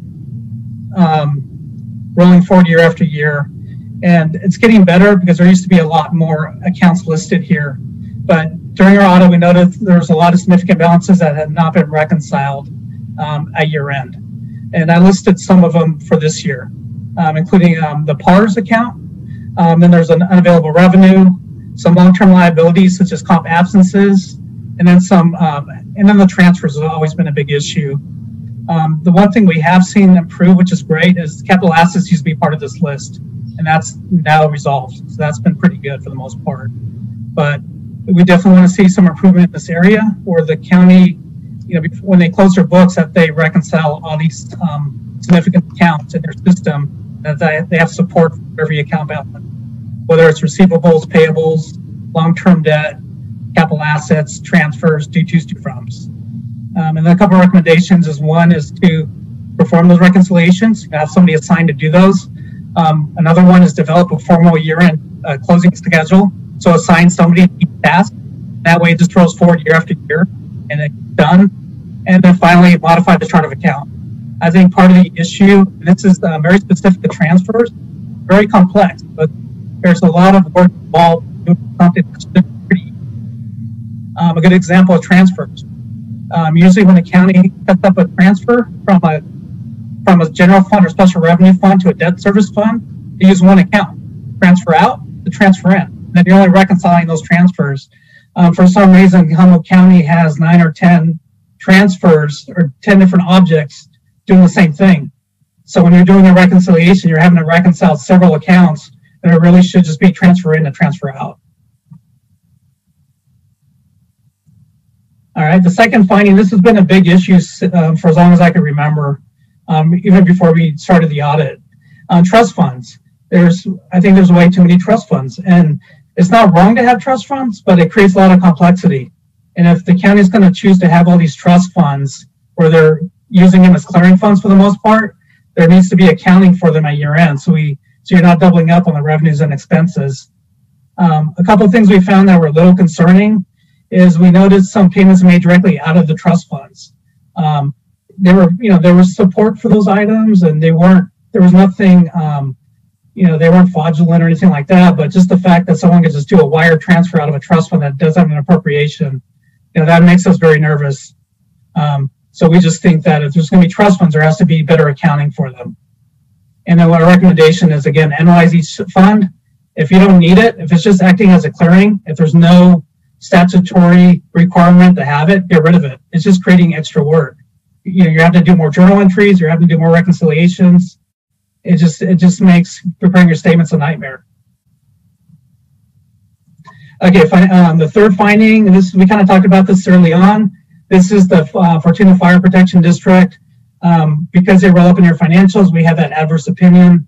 So our recommendation is, I don't know if there's a way for the county to work with the fire district to have them get rid of that qualification on their capital assets. And for that to happen, someone needs to review the historical information of their capital assets. It's not just a matter of reviewing the current year. You got to go back to the beginning and make sure they've got a good beginning balance to start with. Once that happens and then their audit's timely, then that'd get rid of that adverse opinion on your financial statements. The fourth finding is receivables completeness. So every year we do a test of completeness. We look at subsequent receipts to see if there's anything that was missed. And we did find a few transactions that were not accrued or recognized as revenue for 18-19. We also found that a balance that was recorded as a receivable and was really in advance, should have been unearned revenue. So again, just better reviews of the revenue and receivables at year end. Okay, number 5, accounts payable completeness. This is similar to the previous finding I just mentioned, receivables, except this is for payables. There were some payments made after year end that should have been accrued and they were not. So we just caught that during our audit, and we have a finding because of that, because the amount was material. The 6th finding has to do with journal entries. This was, there was an entry posted that was incorrect. It should have been caught at 2 different points. One is during the review of the journal entry, and the second is when the entry is posted, there should have been a review of the results to make sure it accomplished what the county wanted it to accomplish. It was an easy fix during the audit. We just had to reclassify half of the entry and to record to the right fund. But again, whenever there's an entry recorded, it needs to be reviewed, and then the results need to be reviewed to make sure it accomplishes what you wanted it to accomplish. Okay, the next finding has to do with the PARS transfers. This is very similar to the first finding, but I wanted to call this out because it required a lot of effort to clean it. But this was an instance where amounts were being transferred to this fund to pay PARS, and some of the revenues and expenses were netted together. So we had to gross them out. When you have something like this where you're transferring funds, from one fund to another, you want a very clear trail where it's showing transfers out of one fund and then transfers into the other fund. Then you can reconcile those ins and outs. All right, the next finding has to do with interfund activity. Again, this is very similar to the first one. We just called it out because it was a challenge this year, the transfers. So whenever you have transfers out, they should balance the transfers in. Those should be done at least monthly. Instead of trying to tackle it at year end where it's just way too much information. So again, the county should develop formal procedures for recording transfers to ensure that the ins are met with outs. And then also, like I mentioned earlier, simplifying the process. So again, instead of having 10 accounts accomplishing one thing, you really only need one object or one account to do that. Okay, I've got two more. This next finding has to do with a schedule of expenditures of federal awards.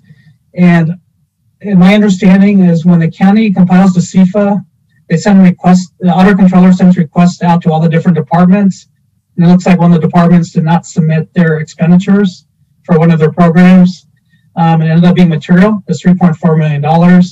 So it's a good thing we caught it before we issued, but it ended up being a major program.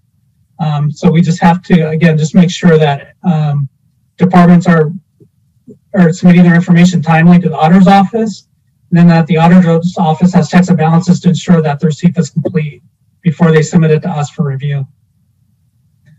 Finally, we pulled cash.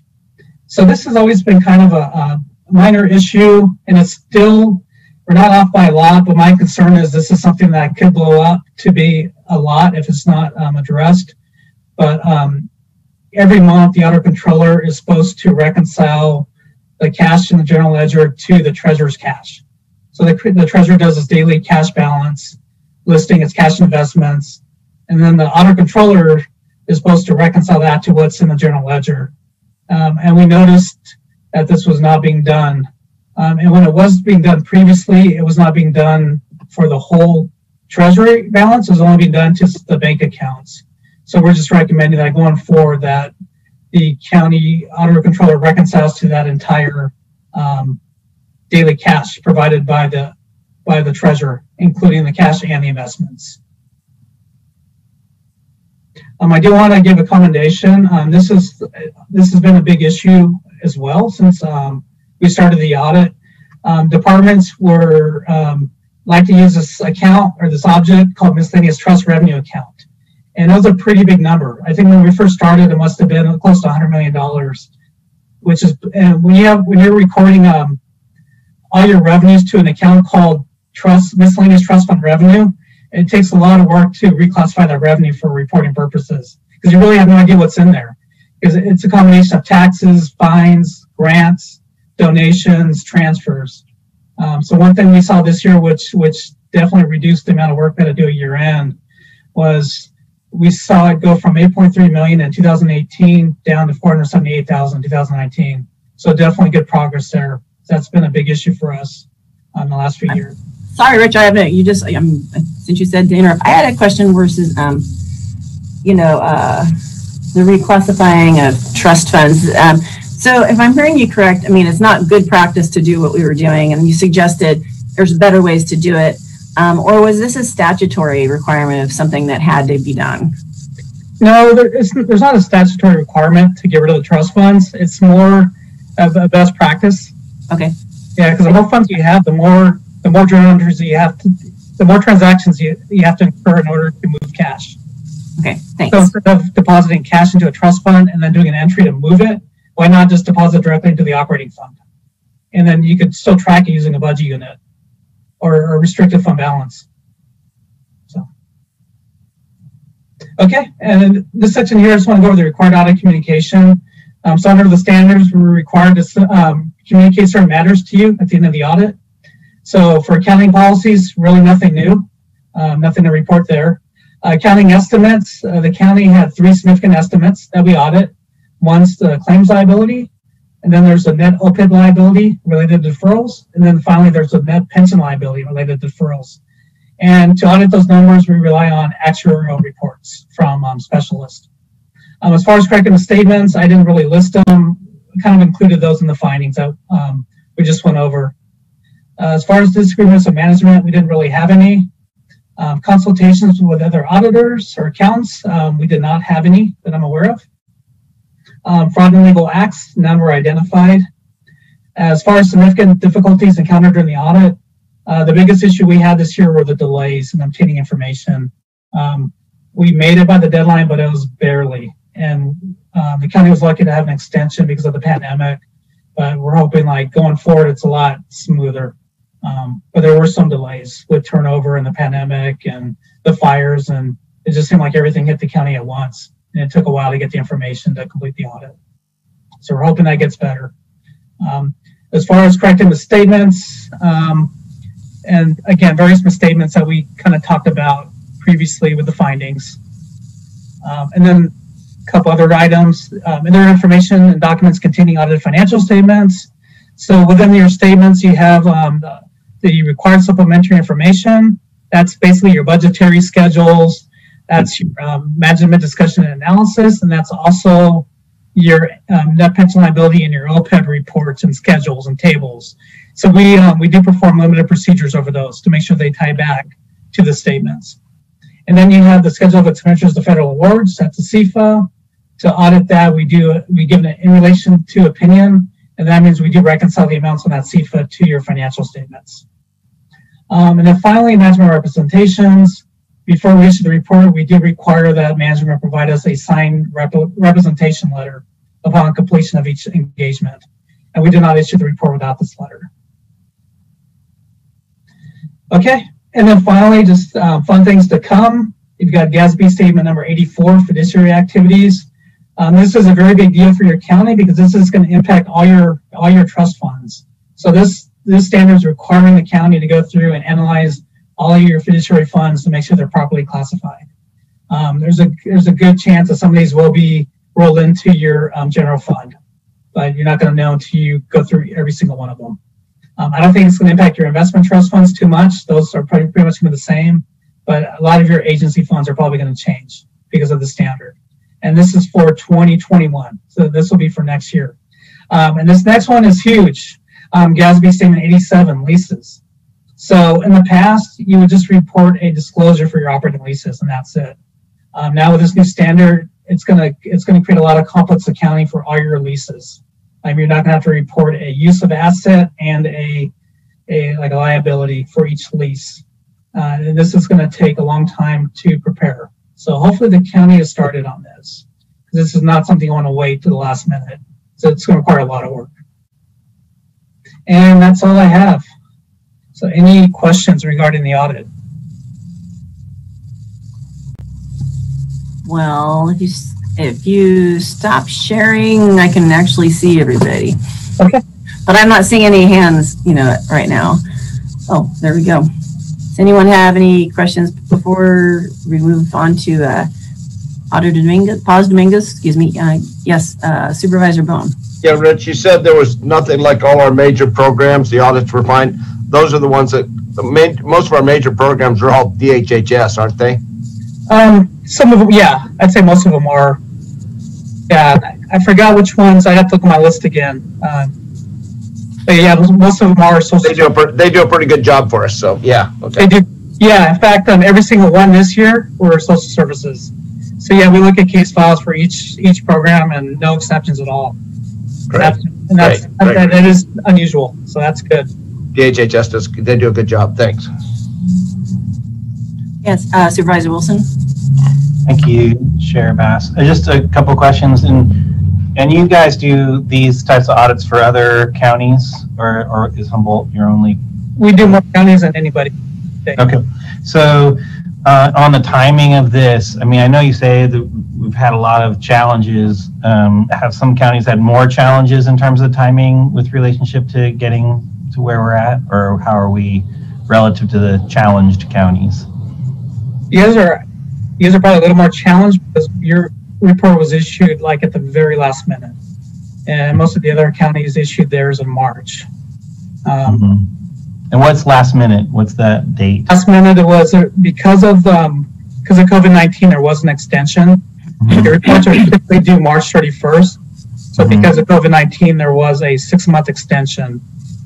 And then Humboldt County definitely took advantage of the extension.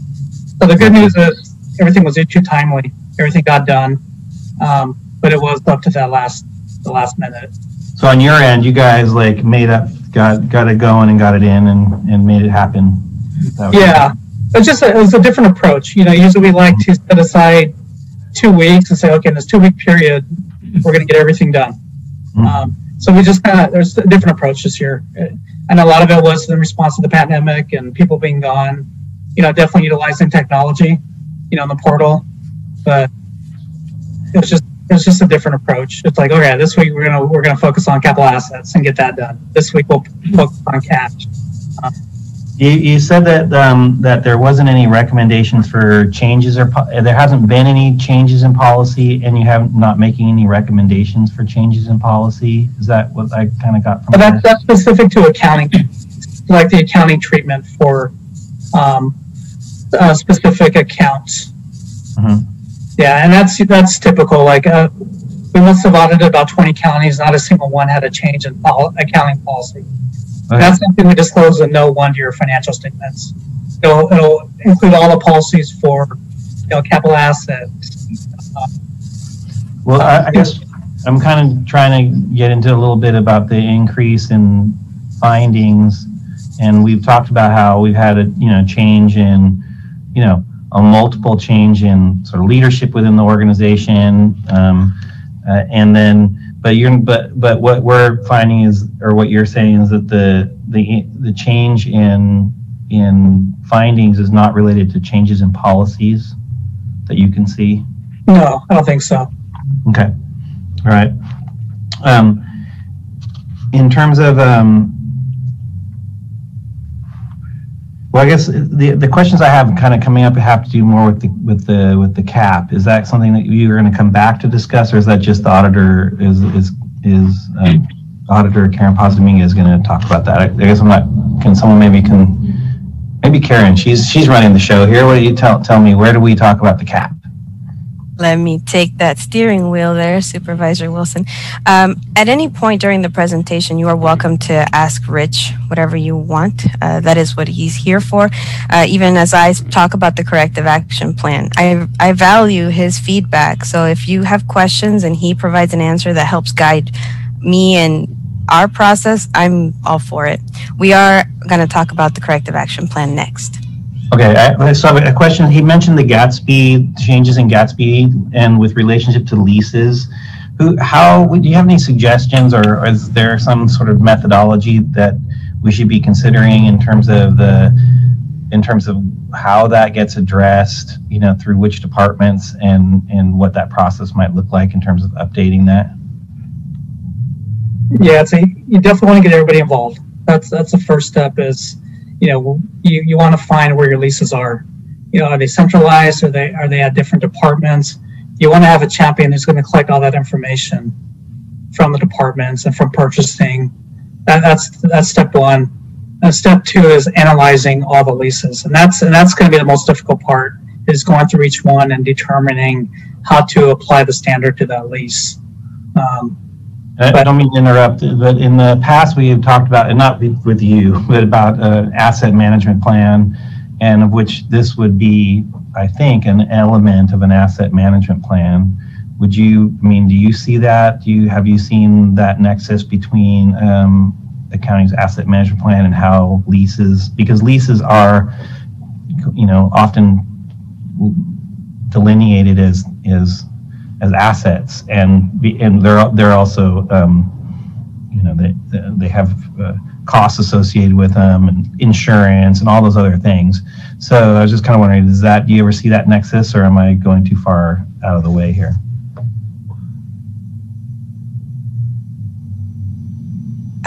I can probably help. So we were made aware of Gatsby 87 when Gatsby pronounced it a couple years ago, and the Auditor Controller's Office did start doing some outreach to departments.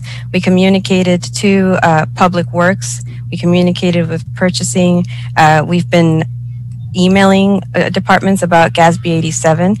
When we go to our annual conferences with the State Controller's Office or with the Northern Region Auditors Association, we are also getting instructions about how to implement Gatsby 87.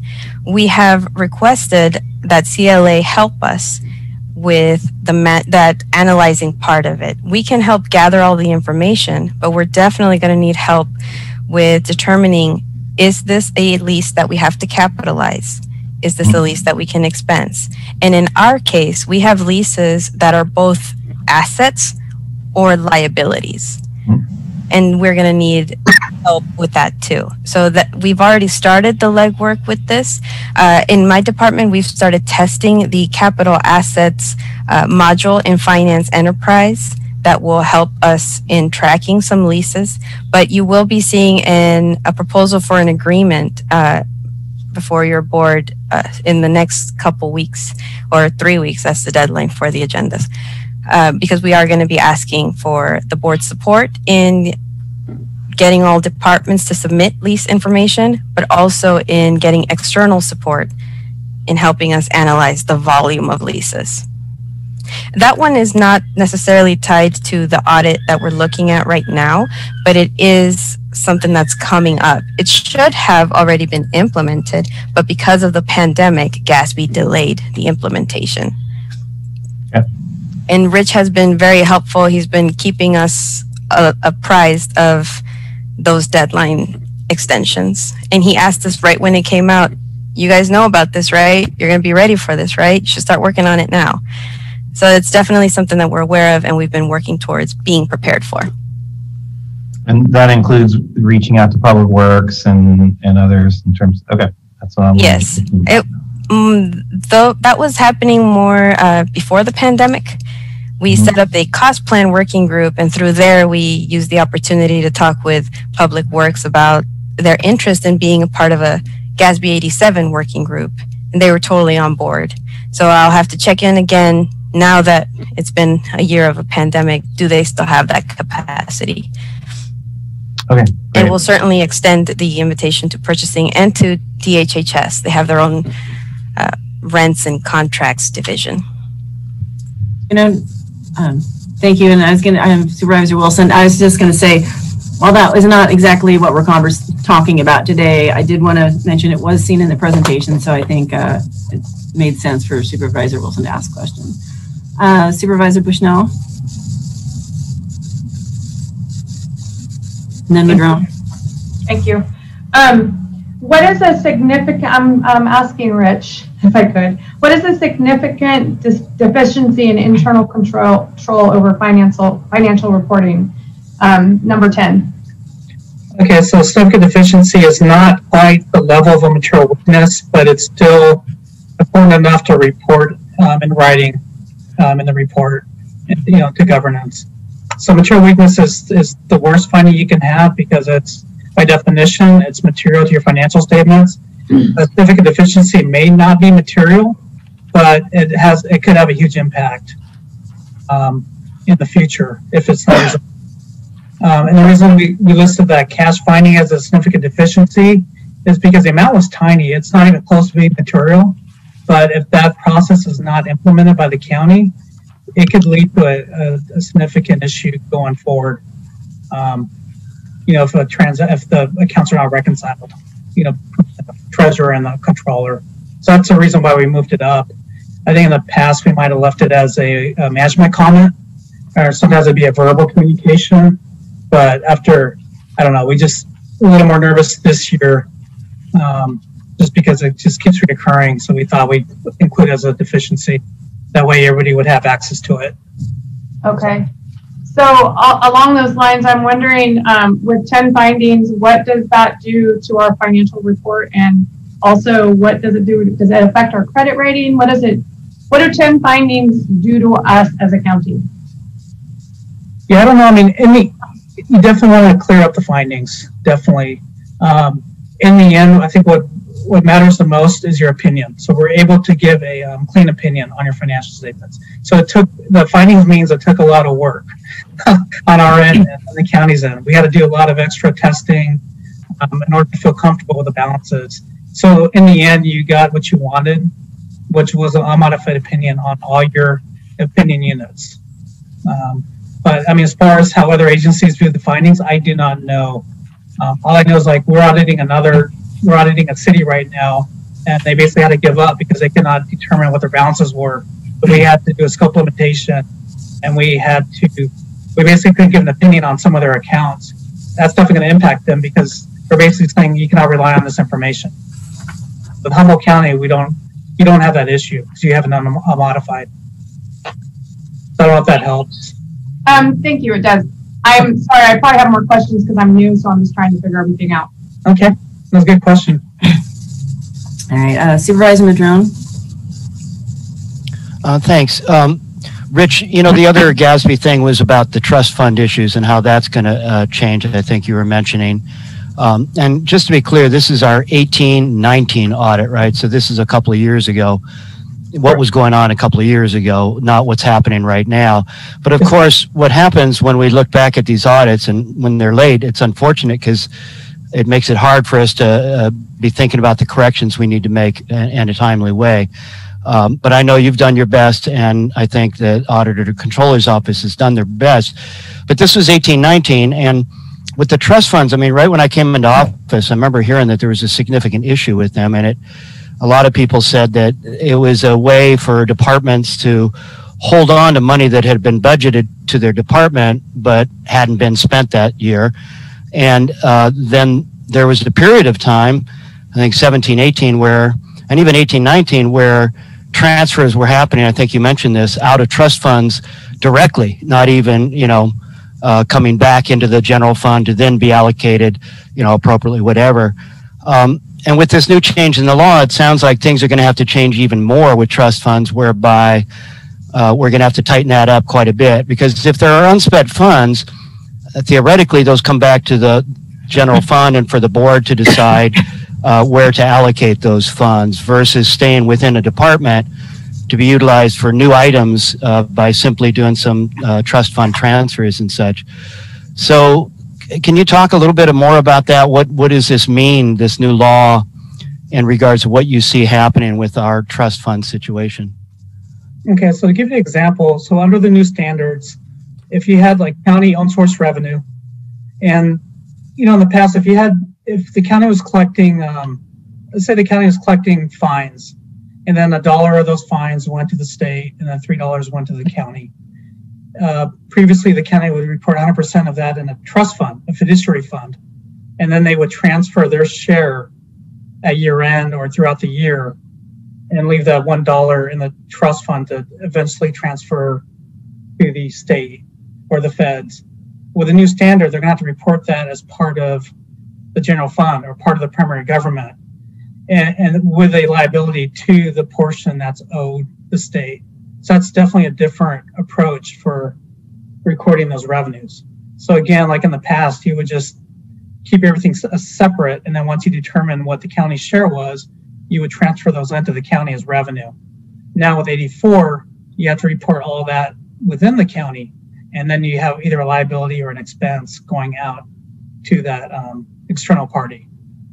So I think this is a great opportunity for the county to go through all their trust funds, because they have to. They just kind of go through and say, okay, do we really need, these funds? There's some that are going to have to be classified differently because of the standard. And as you're doing that, you might run across some that, I really don't need this. It doesn't serve a purpose. It's just a clearing fund. And I could still keep the fund separate by restricting fund balance or by, utilizing a budget unit within the fund. So we think it's going to impact the county significantly for 2021.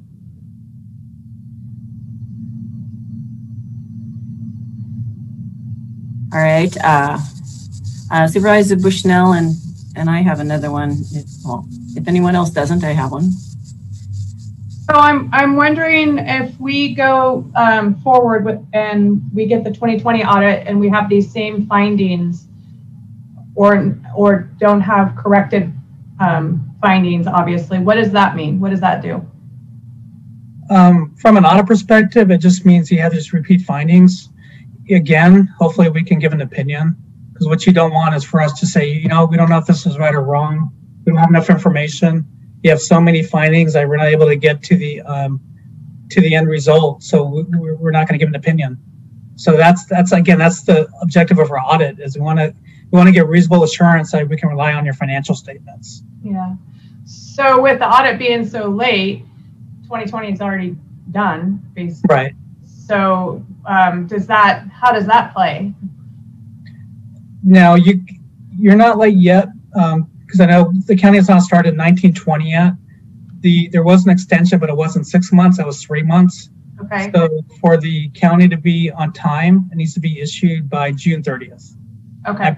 I'm pretty sure that's the date. So they're not late yet. There's still time. But Okay. we're hoping is with these findings that, you know, the county knows what the issues are. So we're hoping that they're addressed as part of the closing before we get the trial balance, and that we're not going to find some of these same issues. I mean, one thing that's kind of helpful is like some of these findings were like one exception. You know, it's not like we're testing cutoff for receivables and there was a whole bunch of transactions that were not accrued. We've run across that in some counties where they just don't have a system at all. They don't communicate with their departments at all. And we have all these findings. At least with this county, with some of those findings, it's really just one item or two items. You know, one department did not submit their information, or, you know, the audit controllers didn't check it when they were, you know, looking at subsequent transactions. But at least we're not seeing like a whole bunch of missed items. It just, unfortunately, you know, when you miss one, it's usually a big one. Well, so when you're saying that, we just got we just got from Karen closing our books, and there were outstanding items that weren't posted. And what does that mean? Like, if you have known items that are outstanding and they haven't been posted, what does that do to an audit? It's a big issue unless we could get the information from the auditor. Like, if she could provide us the schedule of what was not posted, that's an extension of your accounting records. Like, we're not finding it.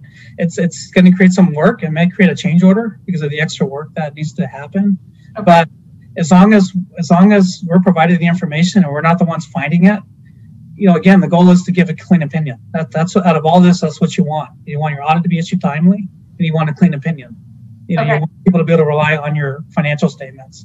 The minute they can't rely on them, you have a big problem, because then now you're going to have trouble getting grants and funding for programs. So. Okay, thank you. Yeah. I think Amy has her. CIO Nielsen has her hand up, but I also wanted to follow up on Michelle's because I had a question similar that is a little bit different. But CIO Nielsen. Rich, I wanted to know about the timeliness of posting transactions. If there are outstanding transactions for a fiscal year that have been with the auditor's office for a while, what is the timeliness in posting? How does that affect the audit? When we get the closed trial balance, and if you're referring to the audit, you know, we're basically auditing the trial balance at a point in time. So, you know, we'll get a report of all your transactions for the whole fiscal year. So we're going to look to see whether or not everything is in there and included. Now, whether or not things are being posted timely during the year, that doesn't really impact our year-end audit because we're going to have all the information available to us. But obviously that could be an issue because, you know, you want your transactions to be posted timely, especially if the board or your department's relying on the information that's in the system. So mine's the follow-up on that. I think, you know, this year was obviously challenging. I mean, for everybody with COVID and all that. But there's been some concern expressed by community members, and then some that aren't worried at all about, we closed it as is. And like I said, it's been a long time since I have taken any and I haven't had anything this big of a training for sure. Is there a point where as is okay? And is there a point where as is turns into like one of those that material things are missing and we've known about it? Is there still, I know there's time, I think the auditors talked about doing a prior period adjustment. Is that what would normally be done if some fairly large things hadn't been accounted for at the time? I hope that's not a stupid question. I'm just trying to figure it out. That's a good question. I know a lot of counties are able to go back and post to like a different period. So there's different, you have your first 12 periods, and you have period 13 for year-end closing entries. Then you have a period 14 for audit adjustments. And I can't remember if Humboldt County has that, but there's ways to go back and correct the information. PPAs are when you determine that something was misstated, like maybe the capital assets were wrong because something should have been added, like a new piece of equipment or something. So sometimes sometimes you'll correct that going forward. Like, you'll make an adjustment to the beginning balance and direct it to equity to correct that as a adjustment. But this is a interesting conversation. So you were saying, we find mistakes that have happened and it makes sense to go back and fix and do. But what happens if we know those transactions are there when we close? I mean, I just want to make sure that it's all okay. Like I said, I'm getting some questions and I think you're the expert, at least. Right. Well, when you are you with the Humboldt State? You must be, doing well. Well, when you close the books, you want your year to be as accurate as possible. Now you have to balance the timeliness of the close and the accuracy, but you want to, when I say that, I mean, is it a material difference? Like, are we chasing $10, $15 items, or are we chasing $1 million transactions? So you have to balance that out, but you should not have any material misstatements when you close your books.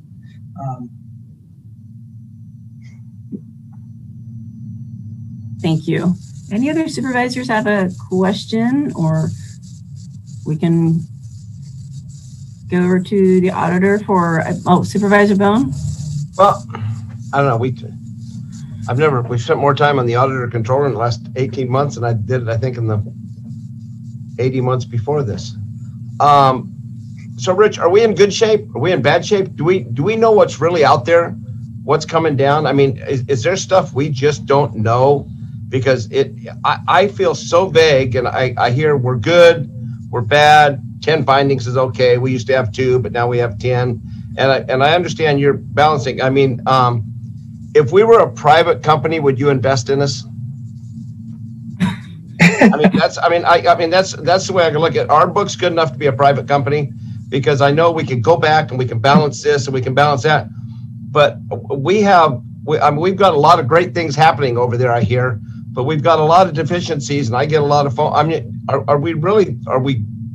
It seems like, hey, everything's okay. And I know I wished I had a better grasp of this, but it doesn't feel good to me. Right. It feels like we're missing something. And I'm afraid, like, I'm waiting for the other shoe to drop, or am I just being Pollyanna and saying everything's golden? No, everything's definitely not golden. I mean, you have a clean opinion, and that's the objective, but it takes a lot of work to get there, and it shouldn't take that much work. And I know the county's working on making improvements to some issues that have been around for a long time, such as the trust funds and some of the reconciliations. 10 findings is never good, especially if not having material weaknesses. That means we basically have like at least 9 times we had to propose adjustment to get to that unmodified opinion. We want to get to the point where you guys give us a trial balance. We perform the audit. We don't propose any adjustment findings, and then we issue within 2 months. That's the ultimate goal that you want to get to. We're not there. From an audit perspective, you are definitely a challenging client, because all this information that you have.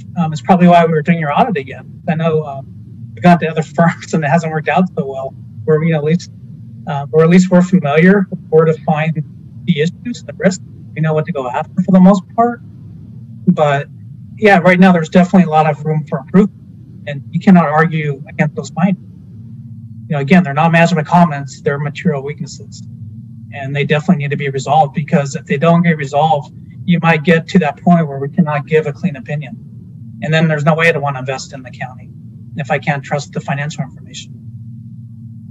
All right, because at the end of the day, it comes down to us five. I mean, the auditor controller manages our finances for us, but it comes down to us to manage those monies. Yeah. And it falls down on us. And when it hits the fan, we're the ones standing in front of the fan. Right. So I'm just saying, I've got some I get a lot of very smart, concerned individuals in this county going, what's going on? And maybe we'll get all the answers today, but I just know last May we were here and we were going to close our books. I've got a timeline that says we were going to close our books in October. And now we partially closed them last week. And we're not hitting our buttons. We're not hitting our numbers. And I just, in private enterprise, I mean, that would not be a good thing. And we'd be, our stock price would be dropping. So, okay. I just wanted an opinion if you'd invest in us. It looks like I saw the auditor have her hand up. Thank you, Chair Bass. I would like to continue the presentation. There's still a lot we haven't covered yet. Okay, let me just ask Supervisor Wilson, because his face all of a sudden showed up on the screen, so I just want to make sure if he had a question. No, I'm fine. Okay, I sometimes just tired of looking at myself. Now we get to look at you. Okay. That's all good. Okay, so then if it's okay with the board, because we can certainly come back and ask Rich more questions. So, because I have some about the corrective action plan for sure, but they might be answered in this the next piece. So, Auditor? Thank you very much, Chair Bass. Yes, I was hoping to get to the corrective action plan, because some of the questions I'm hearing we're going to address as we go through this. I don't have a PowerPoint presentation. I am only going off of the document that was already provided to you earlier in 2020, as well as attached to today's staff report. What I'll share about picking up the audit for 1819. So I was sworn in. It's now my responsibility to take this on. I remember how kind Rich was, and how careful he was in how he communicated, because he was getting me ready for, you're going to see some findings. And I told him, and I'll say it to you all, I told him, do what you have to, write whatever you need to, because this is medicine. We need to drink this medicine to get better. We need to understand where our mistakes are so that we can correct them. And having come into a county where some of the feedback I was getting was, no one's ever told us it's wrong. I don't need to change it. We've passed audit every year. It's been fine. Why are you making us change it now? I mentioned that to Rich, and I said, apparently we need things in writing. We need to be told when something is wrong so that we can fix it. So I don't see 10 findings as a catastrophe. I see it as feedback. Here's someone's outlined for us what we need to do and how we need to fix it. So I'm grateful for these, and I'm excited to share with you what we've done to address them. I will note that it was not possible to accomplish this all on our own in the Auditor Controller Department. We are able to share the progress we've made because of the assistance we've gotten from departments. It took departments getting on board and agreeing to make changes, adapting to those changes in order for us to be successful. So a lot of the good things that came out of this audit need to be attributed to the work of departments. For the first finding, the closing procedures, we've addressed this several different ways. Without the pandemic, breathing down our neck, we don't really know what could have happened, how much we would have improved. But until then, I can share with you that we addressed the transfers in and out issue. We eliminated numerous transfers in and out object codes. We eliminated the practice of incomplete transfers, where one side records the transfer in and the other side records revenue. We don't do that anymore. We have a strictly transfer in to transfer out policy now in our department, and departments have adjusted to that. For the second finding, number of funds, I'd like to share with you that we did do some legwork here. We met with departments like the Sheriff's Department and the Department of Health and Human Services and Planning and Building to discuss the number of funds they have, whether they need them all, what their intentions were, and if they could provide us documentation to justify them. DHHS and the Sheriff's Department were able to provide penal codes or health and safety codes, government codes that said this fund must exist, it cannot be commingled. So we kept those. What we're doing now when we get requests for new funds is we ask right away, is this mandated? If it's not mandated, why do you want it?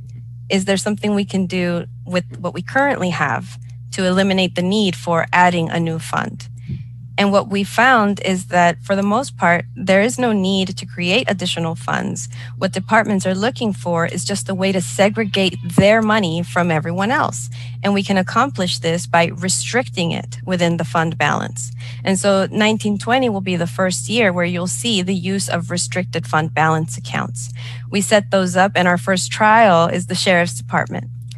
They agreed to do it. They've actually, I want to give kudos to them because they've always been just so excited to implement new things. And they've always said, we'll be the guinea pig. And I take them up on that offer every time. I do anticipate that we will continue this work to reduce the number of funds we have, because it is true that it does cause a lot, it does result in a lot more work, not just for the department who owns the fund, but for the auditor controller who has to reconcile those funds, and then for the auditors who have to audit those funds. So that is still something we're going to continue working on. It will likely, it might be a finding in 1920, I'm not sure. We have eliminated several funds, so I do think the auditors will be pleased with that progress. For the third finding, Fortuna Fire, we did reach out to the Fortuna Fire District, and we had agreed to do an observation where someone from the Auditor Controller Department would go to Fortuna Fire District and observe them count their capital assets. Unfortunately, when the pandemic hit, that wasn't a possibility anymore. It was no longer safe to do that. What we have done is what we can control. So purchases of capital assets by the district that occur through the county, we capitalize ourselves. We don't have control over what happens in outside bank accounts, but you can rest assured that if it flows through the county's treasury, we're capitalizing it when it's appropriate to do so, and we will be recording those on Fortuna Fire District's assets. For the fourth finding and fifth finding, they're kind of related. It's receivables and payables. What came into question in 1819 was whether we were recognizing them in the correct year. Sometimes invoices are sent to the county late, and so we don't pay them until after a year's closed, maybe, or after we've done posting for the year. That's how it results into a finding, because no adjustment was made to account for that in the correct period. What we did in 1920 is we accrued every subsequent transaction that we could verify should have been posted to the prior year. We did this with departments. We provided them lists of here's all the transactions that we've identified that were paid in this year that should have been paid in or recorded in last year. And we gave them the opportunity to tell us whether they were right or wrong, whether there was a justification for leaving it in the current year. And we educated departments on Gatsby 33. That one relates to when do you recognize revenue? Is it government mandated exchange, non-mandated exchange? And that came into play when we examined realignment money for the probation department and for DHHS. This is certainly something we've done in collaboration with departments because we get the information from them. They tell us what revenue they're expecting, and then we work with them to determine whether it is accounts receivable as of June 30th. If they didn't know it was coming to them by June 30th, there's no reason why we would record it. And so that we've been continuing those conversations. And I think you'll be pleased with the progress we've made with both findings 4 and 5. We've also worked with Public Works on their payables. What's important to note about Public Works is they operate in a different financial software called CAMS. And so they have to translate that information into our software, Finance Enterprise. The way that they do that is they send things grouped in batches. Historically, the batches were not segregated by fiscal year. This year for 1920, we did work with them and they updated their process to make sure that one batch was only for the prior year and the other batch was only for the next year. And even still, we employed the same practice on their transactions that we did for everyone else. Even if it came in the wrong batch, if we could recognize that it was to be posted in a prior year, we did that for them. For finding number 6, capital assets, the Auditor Controller Department has invested a lot of time in cleaning up the capital assets and fully utilizing the software. What we used to have were capital assets like black van or letter opener or red truck. We don't have that anymore. We now record information in full. What is the VIN number? What is the license plate number? What equipment has been added onto it? Where does it live? Who is housing it? Regardless of who paid for it, is where is that asset currently stored? And we're going to continue doing that work, hopefully in collaboration with departments. But as you can imagine, we've all got very full plates, and sometimes we don't get feedback as often as we'd like. We're going to continue doing that work with departments. Finding number 7, I'm happy to share that we have begun to, we're getting these statements now, the PARS bank statements, where there's not necessarily a set schedule where we can guarantee we'll get it by that date. But I think for the most part for 1920, we've received most of the statements. And I did work with Rich on how do I recognize these for the first time on our books. We've always known that this account existed, but it was never recorded in the general ledger as an asset account separate from the checking. And so Rich kind of, we T-accounted it. We went right back to accounting school. Where do we debit? Where do we credit? And I think you'll be happy to see that for 1920, we've recorded the value of the asset PARS, and we've been able to reconcile the activity occurring from the time that departments are charged for it to the time that the money hits that outside trust account. And in a conversation with Rich, I think we're both in agreement that we could even eliminate the use of that PARS fund within the Treasury, because it's really just a bottleneck. We can go straight from the charging department budget units to the asset on the balance sheet. There's really no need to have an intermediary transfer. So we'll keep working on that for 2021. Finding number 8, interfund activity. I would like to give big kudos to the Department of Health and Human Services, because I can share with you that this was a tough one. There was a lot of growing pains with changing and adapting to this, and they did it. They did it very graciously. They asked really good questions. They wanted resources beyond just me, and I really appreciated that about them, that they took that interest to fix it. They were able to redesign their charging structure between their different budget units and their different branches to recognize interfund revenue and interfund expenditures, and not just regular expenditures and revenues, because that was really overstating the county's revenues and expenditures. We can't really earn money from ourselves. But because they were willing to adapt and change their practice to record interfund revenue and interfund expenditure, we've stabilized that activity. We no longer have that fear of significantly overstating revenues and expenditures. And it's also provided them a way to segregate out the different kinds of interfund revenue and expenditure. This is where we've allowed for more wiggle room compared to transfers in and out, where there's just one transfer in, one transfer out. Interfund activity allows them to track different kinds of interfund charges, and they have corresponding object codes for each in and out. I'm really proud of that work, and I'm really excited for what else we can fix with interfund activity. And I really think it wouldn't have been possible without DHHS's help on that. Finding number 9, the SEFA. This one, the SEFA stands for Schedule of Expenditures of Federal Awards, and it applies to federal money that the county has received in excess of $750,000. So as you can imagine, it doesn't apply to every department. Not everyone gets that kind of money from the feds. The ones that do, though, they do provide us a listing of all of the grants they received, and that's what we provide to our auditors. The one department that didn't give us the information I'll say that it wasn't necessarily anyone's fault. It was due to the transition of aviation out of public works into its own department. And so there was still some, that wasn't exactly clear about who is responsible now for turning in a CFA, because their split wasn't done a clean split, like, okay, everything before this year is yours, everything after this year is mine. They were still kind of interrelated as they tried to separate. So that's what caused this, but it's not anything that I think you need to be worried about happening again. Aviation as a department is very responsive, and since learning about this, they're very proactive. Even before we ask for something, they're giving it to us. And yes, Chair Bass. Thank you. I just saw Supervisor Bushnell had her hand up, I thought. Okay, not. All right. Go ahead. Thanks. Thank you. So the last finding 10, is about the cash reconciliation.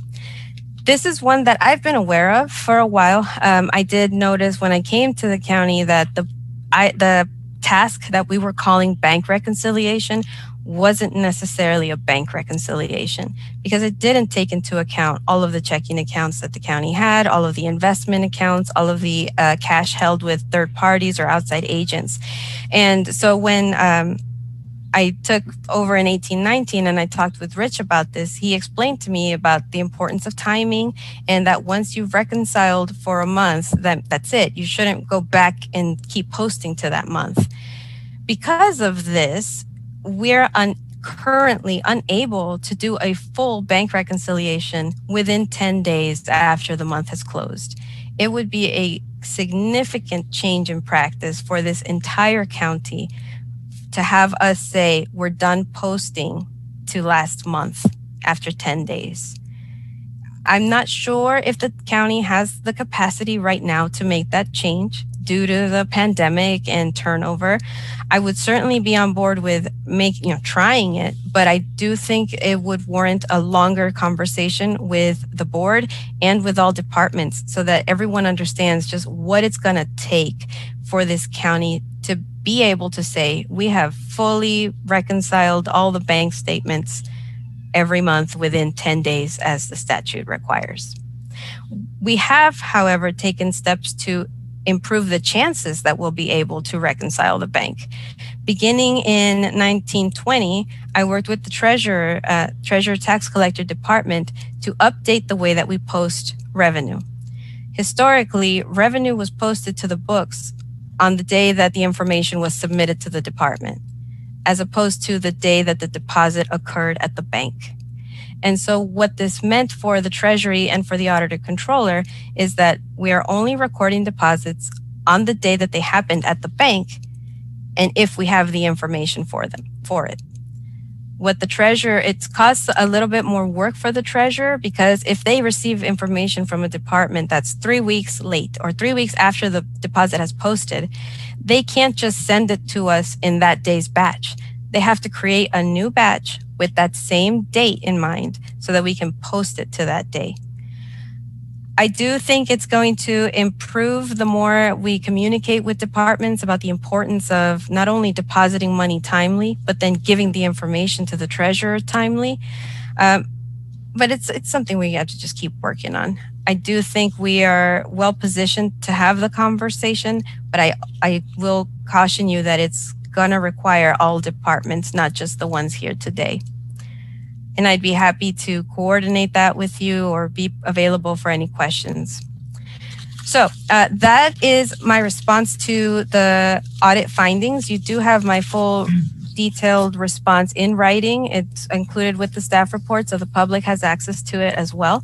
And I'd be happy to answer any questions you have about county operations. I can share with you that we've learned many lessons in 1920. This pandemic has done nothing if not taught us a lot. And I want to share with the board that I am reassessing the pace with which I correct all of these items. I've heard a lot of you, or some of you, keep bringing up that, oh, it's 10 findings, it's 10 findings. Yes. I'm gonna say a little bit of like, get comfortable with it, because we're dealing with a big organization with many different branches, and not everyone has that same expertise or experience that they can just clean up their books on a dime. We're happy to work with them and continue working with them, and we'll certainly address a lot of these findings, but it's not all going to be fixed. It's impossible for us to fix everything, not because anyone can't or because no one wants to, but because of the nature of this decentralized organization. You have everyone operating separately from each other. You have fiscal offices across all departments doing things differently. Until there's a real effort to centralize these services, you're probably still going to see some inconsistencies in application of accounting principles. My office is going to, of course, still pursue in compliance with all laws, and we're going to still kind of push a little bit for departments to adapt and change, but you're likely not going to see immediate improvements because I need to be realistic about what this county has capacity for. So with that, I thank you very much for your time, and I'm excited to continue the conversation. This is the stuff that excites me. I hope it's exciting for you too. Well, I was going to ask about if the treasurer or tax collector had a comment, because I had a question for him, but he raised his hand. So, John, you can read my mind.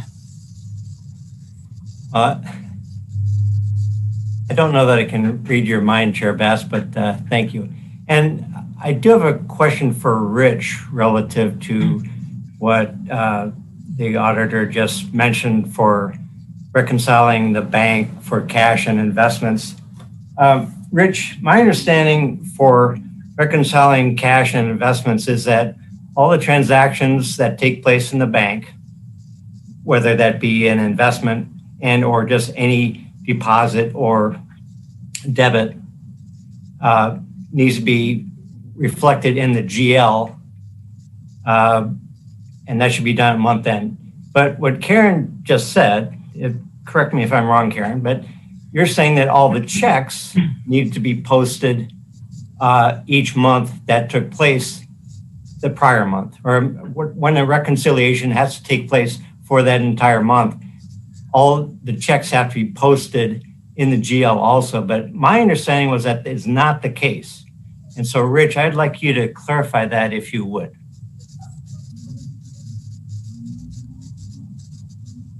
Get off mute. We'd love to hear it. Okay, thank you.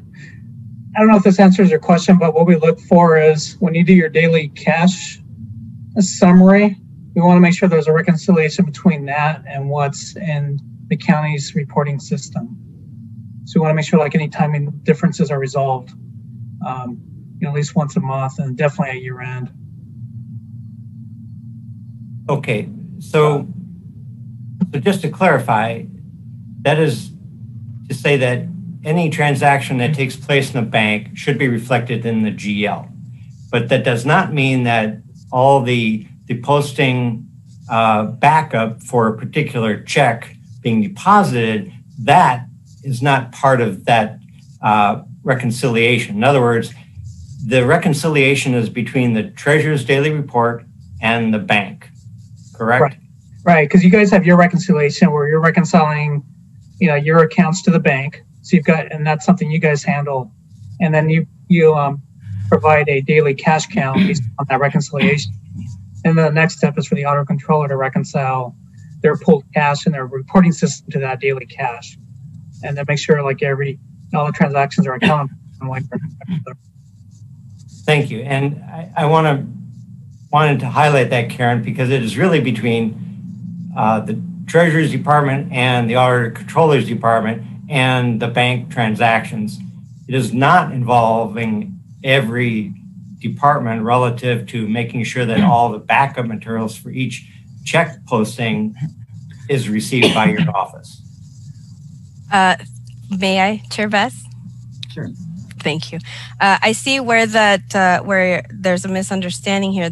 Yes, we do require all departments to post transactions timely because we are not actually using the pooled cash system. Every fund in the county treasury has cash. And so if I say we're reconciling the cash and it's reconciled, I can't then post a department's journal entry that moves cash between funds. That money's been reconciled. This is what you and I talked about with the consultant previously about changing over our structure so that there is a pooled cash, one central location where all the cash is held, and departments have claims on cash instead of actual cash. I don't know if you remember, but we had that conversation and we talked about how if we have claims on cash and pooled cash, all of the funds would be in balance always. But because we don't have claims on cash and departments have actual cash in all their funds, there's always going to be a one-sided entry between the pooled cash fund and the department's funds. For that reason is why once we reconcile the cash, I can't then post any more transactions for the departments because their fund cash has been reconciled. I would still like to pursue a change over to pooled cash and departments having claims on cash instead. But again, it would take probably all departments being on board with that. John, before you go away, I have a question. So did you have some more comments you wanted to add? No, I guess it's just a different understanding between what I thought was the proper reconciliation between the treasurer's daily report and what we are reporting relative to every bank transaction in that report and or investment transaction in that report, and that needs to be reflected in the GL. Karen is saying that all the transactions across all funds within the county need to be reconciled at that same time, and I guess I disagree with that. And I'm not saying she's wrong. My understanding is different than that, and that it was between the treasurer's daily report, which reflects all bank transactions, and the GL to make sure that our two departments are reconciled relative to bank transactions. So I'm happy to work with you, Karen, however you want to get this done, though, and as long as we're doing it properly, that's what counts. You're new. So, John, I have a question for you, Treasurer Tax Collector. Since we're talking about it's a part of the cash reconciliation process, so it's defined. Am I correct that it's defined in statute to supposedly be 10 days after? I mean, is that something from your department or is that the auditor's department? But is there that, and maybe Rich answers this, is that 10-day been standard for a long time, or is this something new? I'll let Karen answer because the 10-day period is not something that I was aware of. It just the reconciliation needs to take place monthly for all bank reconciliations. Okay, so thank you. Auditor, can you help me on that one? Yes, thank you. I should have clarified. Thank you for bringing that up. I had a conversation with departments during one of our year-end check-in meetings over the summer. We together came up with the 10 days because the statute says it has to be reconciled before the end of the month after the month you're reconciling. But in order for us to do that, we talked about what it would take. My department needs time to reconcile, which means department have even less time to submit that information to us. And so if there's 30 days in a month, we came to, well, departments would have 10 days and then we'd have 20 days to reconcile all of it. That's where that 10 days came from. Sorry about that confusion. Well, and lastly, John, in your years of being treasurer, well, you've been with the county, probably were before then. You've always been my treasurer while I've been here, I think. Has this been a problem in past years? And I'm just curious if so, what you suggest might be different. And maybe Rich can also tell us at some point in time, because we got two different opinions between the auditor and the treasurer, and that's kind of confusing to me, but go ahead, John. Thank you, Chair Bass. And I started working for the county in 2008, and I became the treasurer tax collector in 2010. And as Karen mentioned, the process changed on July 1, 2019. And she was correct in that change created a significant amount of additional work for the Treasury staff to reconcile the transactions. Prior to that change, we were able to do the Treasurer's daily report each following day after the following day close. We closed and sent the TDR the next morning. But because of that change in how Karen was reconciling the transactions with each department, now we're about a week behind because Treasury staff have to get all the backup materials and whatnot from each department to make sure that everyone's on the same page. And as long as we're doing it correctly now, that's fine. But that there is a bit of a delay because of that change implemented in 2019. Again, as long as we're doing things the right way, we're happy to do what we need to do to get that done. Thank you. Do any other supervisors have questions for the auditor or Rich, or perhaps one of the, we have several department heads on. Supervisor Wilson?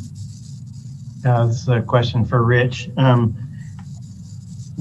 guess, do you have any opinions about the corrective action plan as you've seen it? To refer to the plan for all the findings? Mm-hmm.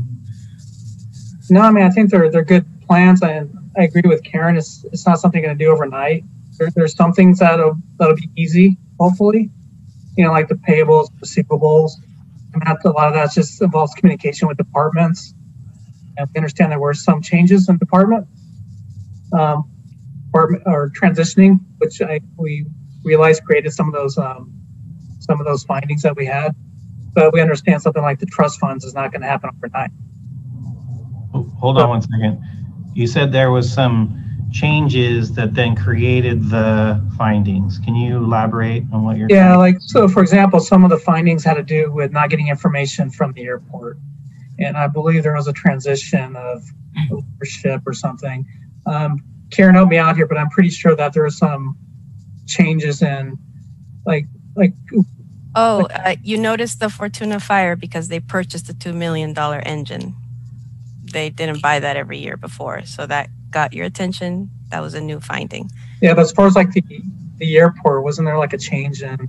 Oh, yes. Aviation used to not be a department. It was a division under Public Works. They split up, and now aviation is its own department. And at the time of the audit, they had only 2 employees, the director and the office person doing the finances. Yeah, so I want to say 2 to 3 of those findings involved the aviation. And it wasn't the information was wrong, it just wasn't available.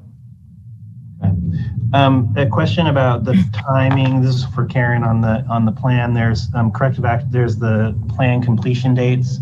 Most of them are June 30th of this year. Of this year. One of them is June 30th of last year. Does that mean that it was corrected? It would have been the number 8, finding number 8. Yes, that one is corrected and implemented already. Okay. And then one is, then it's for next year, 2022, which I think is the number 4, the receivables. I think you mentioned that was pretty heavy duty lift. And so is that why you have that as the date for that? Yeah, so we've made the corrections necessary now, and I can say we've implemented the practice of recognizing accounts receivable in the correct period. The reason why I extended that date is because that corresponds to the implementation of our accounts receivable module. So we have a module in Finance Enterprise that allows for us to keep track of each receivable individually by funding source, by timeline. If there's requirements to earn that revenue, that module keeps track of all of that for you. Up until we turned that on last year, it was just once a year at the end of the year, we asked departments, what are your balances? And that's what was posted. Now we're working with them to make sure that things are being recorded in the right period, but in the future, we're looking to fully implement that module so the departments have more control over their receivables throughout the entire year, not just at the end of the year. Yeah. And this is a question for Rich. In your report, I don't know what you call it, the main one, the financial statements. Yeah, it lists, it names as the finance administrators, the CAO, the auditor controller, and the treasurer or tax collector. How do you, in terms of this report and in terms of like moving out of, you know, in the terms of the corrective action, how do you see those departments working together or apart? And do you feel like there should or shouldn't be input in terms of the corrective action plan associated with this? There needs to be a lot of collaboration, especially with, you know, a county that's decentralized. You know, it's like Karen said, you know, if you have a department that has an invoice for payment and they don't submit that invoice to the controller's office for processing, there's nothing to review. Because, you know, one check and balance that we recommend controller offices do is you look at subsequent transactions. So if you have an invoice that comes in late, you don't just pay it, you analyze it to determine, is this in the right period? Do I need to accrue this backwards? You have that check and balance. You know, just like if you have, you know, you have some receivables where you're not going to get the funds in for several months. I mean, that's just the way the state operates. Sometimes they're quick, it's your reimbursement grant within a month, but you know, if you're behavioral health, it could be 6 months or so.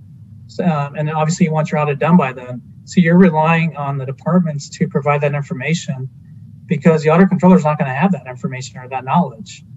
So, you know, for Humboldt County to move forward, there has to be collaboration with all the departments. Everyone has to do their part, provide the information in order to you know, finalize the books and have an accurate trial balance, you know, when everything's said and done. Rich, but in your report, you named specifically, or your company, finance administrators, CAO, auditor, controller, and tax collectors, not department heads, right? So you must be find this is a sort of a special relationship to this fiduciary activity. And I'm just kind of wondering, do you have any advice on how we may coordinate that, or how you see other counties coordinate between those departments to make sure that there is, you know, I guess some better communication moving forward? Or yeah, you know, again, there's got to be collaboration, and especially between the auditor's office and the CAO's office. I don't like when I see those departments not talking. I want to, you know, to sit down together and go over solutions and develop a plan on how to get these things done. I don't know if that answers your question, but you know, we have some county clients where, you know, the audit controller has a very good relationship with the CAO, and there's other counties where there's not as good of a relationship. You know, it's always nice to see, you know, all the department heads, especially CAO, tax collector, and, you know, the board working together. Just because the county is such a large decentralized organization, you need a lot of buy-in. You know, on what the treasurer was talking about with relationship to the process, I think what he was trying to get at, and Bart, you can, Mr. Bartholomew, if you can tell me if I'm incorrect or on this, is that what you're thinking is that, or what the past had been, is that the auditing and controlling part were kind of different, and that the controlling part was the invoice comes in and then the check is processed and it's moved out, and then the auditing happens after that, and that if there's corrections to be made, then those corrections come back and that they're made. Is that kind of what you're trying to say? I mean, in terms of layman's terms, or is that am I way off? Or well, thank you, Supervisor Wilson, for that question. Your question really pertains to what is within Karen's realm regarding the auditing process. I guess my thinking that is not aligning with the auditors is that we show all the transactions that take place at the bank within the treasurer's daily report. And that includes the investment side. And so my understanding was that that was to be reflected in the general ledger every month by the successive month's end. And so that's just where we disagree as to what 26905, the government code 26905 is requiring. But regarding the transactions themselves and the backup that's needed to confirm and verify every transaction, that is something that we are involved in on the Treasury side, but the Auditor Controller is the party responsible for putting all the transactions together within the general ledger and making sure that all the documentation to support those transactions is within the county records. I don't know that that answers your question, but that's as best as I can do. And I see our Mike, Supervisor Wilson, I do see our CAO has her hand up. I don't know if she had something to add to this or something else. Thank you, Chair. Thank you, Chair Bass. I just wanted to go back to some of Supervisor Wilson's comments just to talk about the audit committee that will be coming before your board, because the audit committee can provide some level of oversight to the corrective action plan. And the financial department heads, such as myself, the Auditor Controller, and the Treasurer Tax Collector can be advisory to that audit committee, and that will help reinforce the collaborations that's needed to move the corrective action plan forward.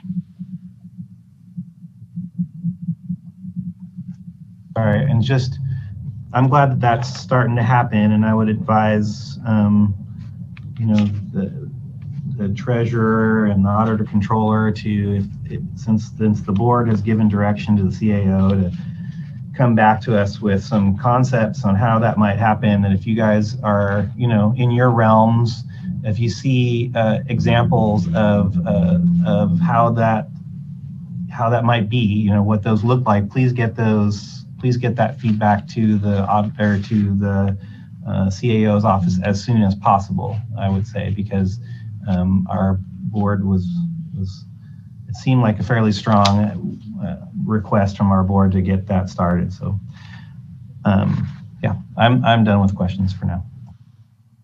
All right, and I do see the auditor has her hand up.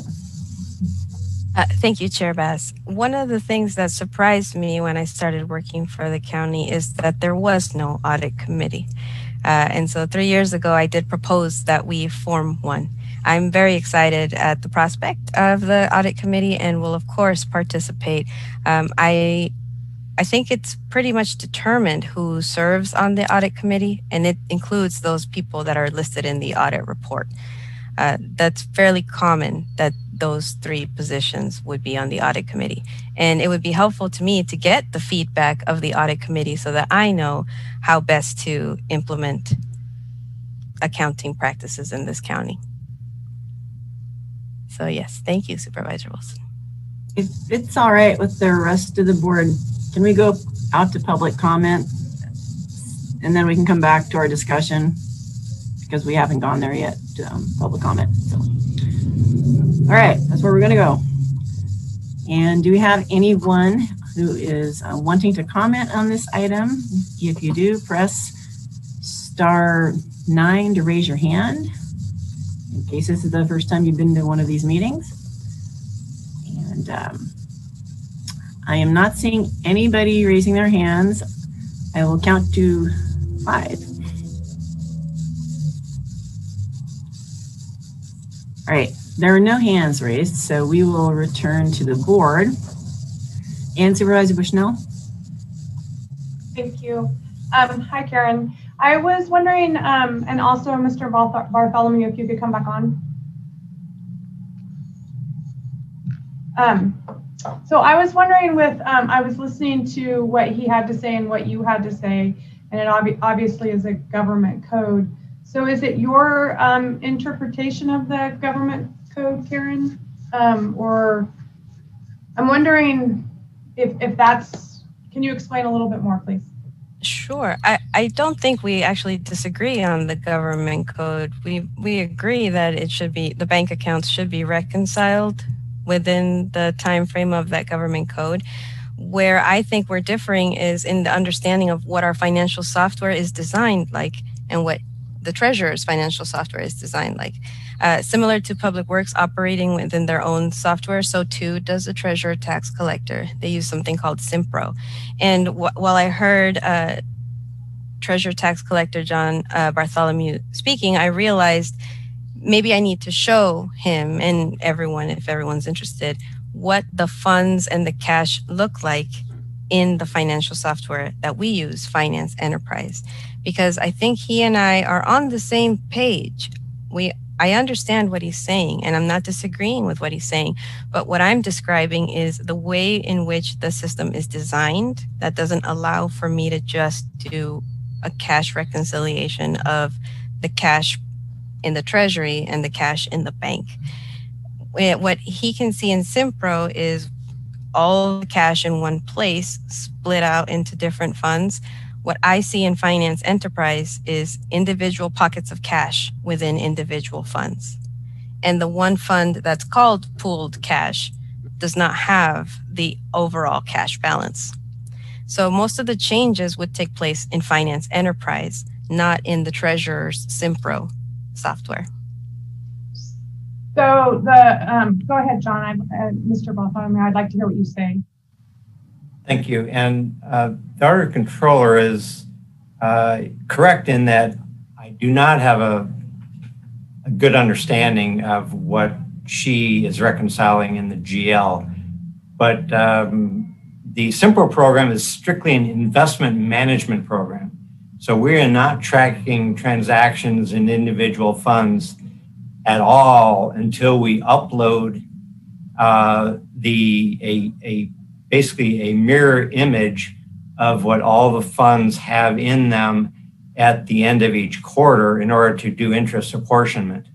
And so that's why we must wait until all the transactions are done within the GL before we can do the interest apportionment, because the balances in the funds reflect what we need to use as the average daily balance throughout that quarter in order to apportion interest correctly.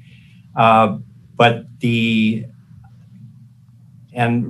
I'm not sure if Richard chime in here, but where I do disagree with Karen is that the Treasurer's daily report shows all the bank transactions that take place every single day.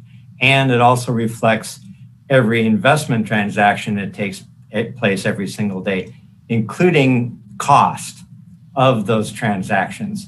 And I noticed in the plan, corrective action plan, that Karen mentioned that we are posting in market value, and that's not the case.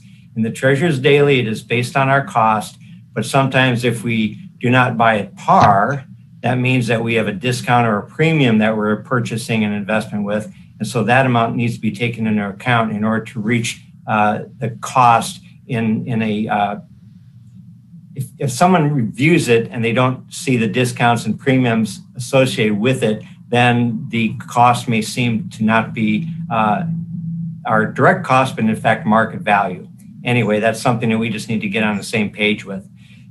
The point being that Simpro is not a cash program based on what happens in the bank. It is a program that we use to upload the average daily balances at the end of each quarter strictly for interest apportionment, and what we use as a daily investment tracking program, which does reflect the valuations, the fluctuations of value of the investments that we hold within the Treasury pool. So Karen and I, as she mentioned, we are not in disagreement necessarily, but we just need to make sure that our processes are aligned and that our understandings are on the same page for how we reconcile month end. Thank you for that. Chair Bass, I might get off track, and if I do, stop me, because I want to make sure I stay within the agenda item. But well, and if you get really off track, I'm sure our county council will wave at us. My question is for Ms. Paz Dominguez. So I'm new and I'm trying to figure it all out, but through my newness of 2 months and prior to me paying attention, there seems to be somewhat of a disconnect between departments and the auditor controller, or some confusion as the treasurer has stated. You know, he seems to not have exactly your idea. And I'm wondering if, you know, it seems to be making things difficult for everybody, including yourself, and perceptions are, you know, important also. And so I'm wondering, is there a way that we could, or you and with the department heads, like what you just said, maybe you need to show John, you know, what he needs to better understand. So maybe that was something that should have been done a while ago and the confusion wouldn't be there. I'm just wondering, what's your take on that? Thank you very much, Supervisor Bushnell, for that. That's a fantastic question. And I'd like to answer it with an example. So the Office of the Auditor Controller is charged with enforcing mandates of the federal government, the state government, and the county government. One example of where there's been disconnect and disagreement and confusion between departments and the Auditor Controller's office is, let's say, the travel and meal expense policy. When I took over on January 7th, 2019, what I communicated to my department is that in order for them to go and tell other people what to do, they had to be fully familiar with the policy at hand. And so we started doing policy reviews. We read the travel and meal policy. What we learned is that there were deadlines to when a travel claim needed to be submitted, what could be included in a receipt, what a receipt needed to look like, what was prohibited. And so my department started rejecting requests for payment that weren't aligned with that policy. We were immediately met with, no one's ever told me this. You can't just change something all willy-nilly. Who said that you get to decide what I get reimbursed for? I understand the tone of the questions because change is hard. And of course, it's hard to have someone new tell you that you're doing something that you shouldn't be doing. But what we pointed out is that this policy we were enforcing had been in place for several years before I even came to work at the county. It was a surprise to the departments who were like, oh, well, nobody ever told me. That's the issue then, is that there isn't enough outreach when policies are passed. There isn't a training component by a department who implements a policy to then educate everyone on how to follow it. And so we've been working with departments. We posted a lot of accounts payable trainings, specific trainings to the software that we use, and we communicate with them about what backup can look like, what an itemized receipt means. And someone asked, well, what's the difference if I give you itemized or not itemized? If it's $20, it's $20. And the best example I can come up with is that the policy says no public funds will be used on alcohol. How do I know that this receipt for the bar that you went to doesn't include a purchase of alcohol? The only way I know that is with an itemized receipt. And so I think it's been a lot of bridging just information and education that, of course, needs to continue. And that will help alleviate a lot of the frustrations and gaps in training that exist. And I'm very much invested in continuing those conversations with departments. Oh, thank you. I appreciate that. Along that lines, though, I want to ask you, and please, I think our counsel's on here, stop me if I'm getting off the topic. When you have an item that comes in and you know that it's legitimate, but you don't quite have everything that you need, but you know that it's, you know, it's been audited through the department, I believe, and sent to you on quite a few things. And say it's a bill that has to be paid and we're going to be late on it, but you haven't quite got every bit of documentation you need. Do you not pay that? You don't pay, you insist on getting every last bit of documentation, even though it was probably, you know, it was brought to you by a department that audited that, sent it to you. So my question is, I understand sometimes things are coming to you and I'm just trying to get my head around all this, that don't have quite every bit of documentation that you need, and you're holding those things until you get every bit of documentation. Do you have any leeway? Can you help me with that? Yeah, I would ask, if they don't have the documentation, then how do they know that it is appropriate? How can they say that it's been audited? But I will share with you that I have made a lot of exceptions, which is part of what got us into this problem of delays with closing the year. Is I've said, okay, I'll pay this now, but please make sure that you provide me documentation. I'll follow up with you in a week if I don't. I have made a lot of allowances for that.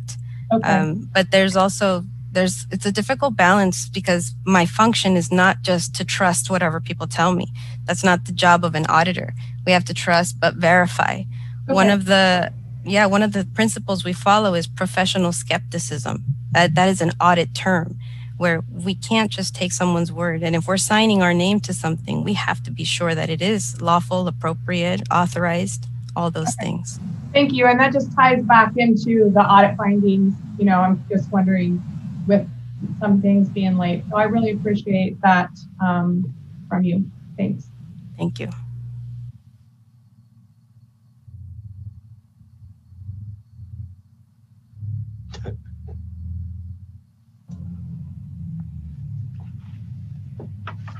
Through the chair, if I may. She's muted. I kind of like it this way. Seems like it's dang it. I heard that, Supervisor Bohn. Yes, thank you very much. I was saying, go ahead. Can't you read sign language? Waving. Yeah, I apologize. Please do. All right, so we've discussed a lot of stuff today, you know, as we do when we do this annually. In my work, the way I view it, it's like,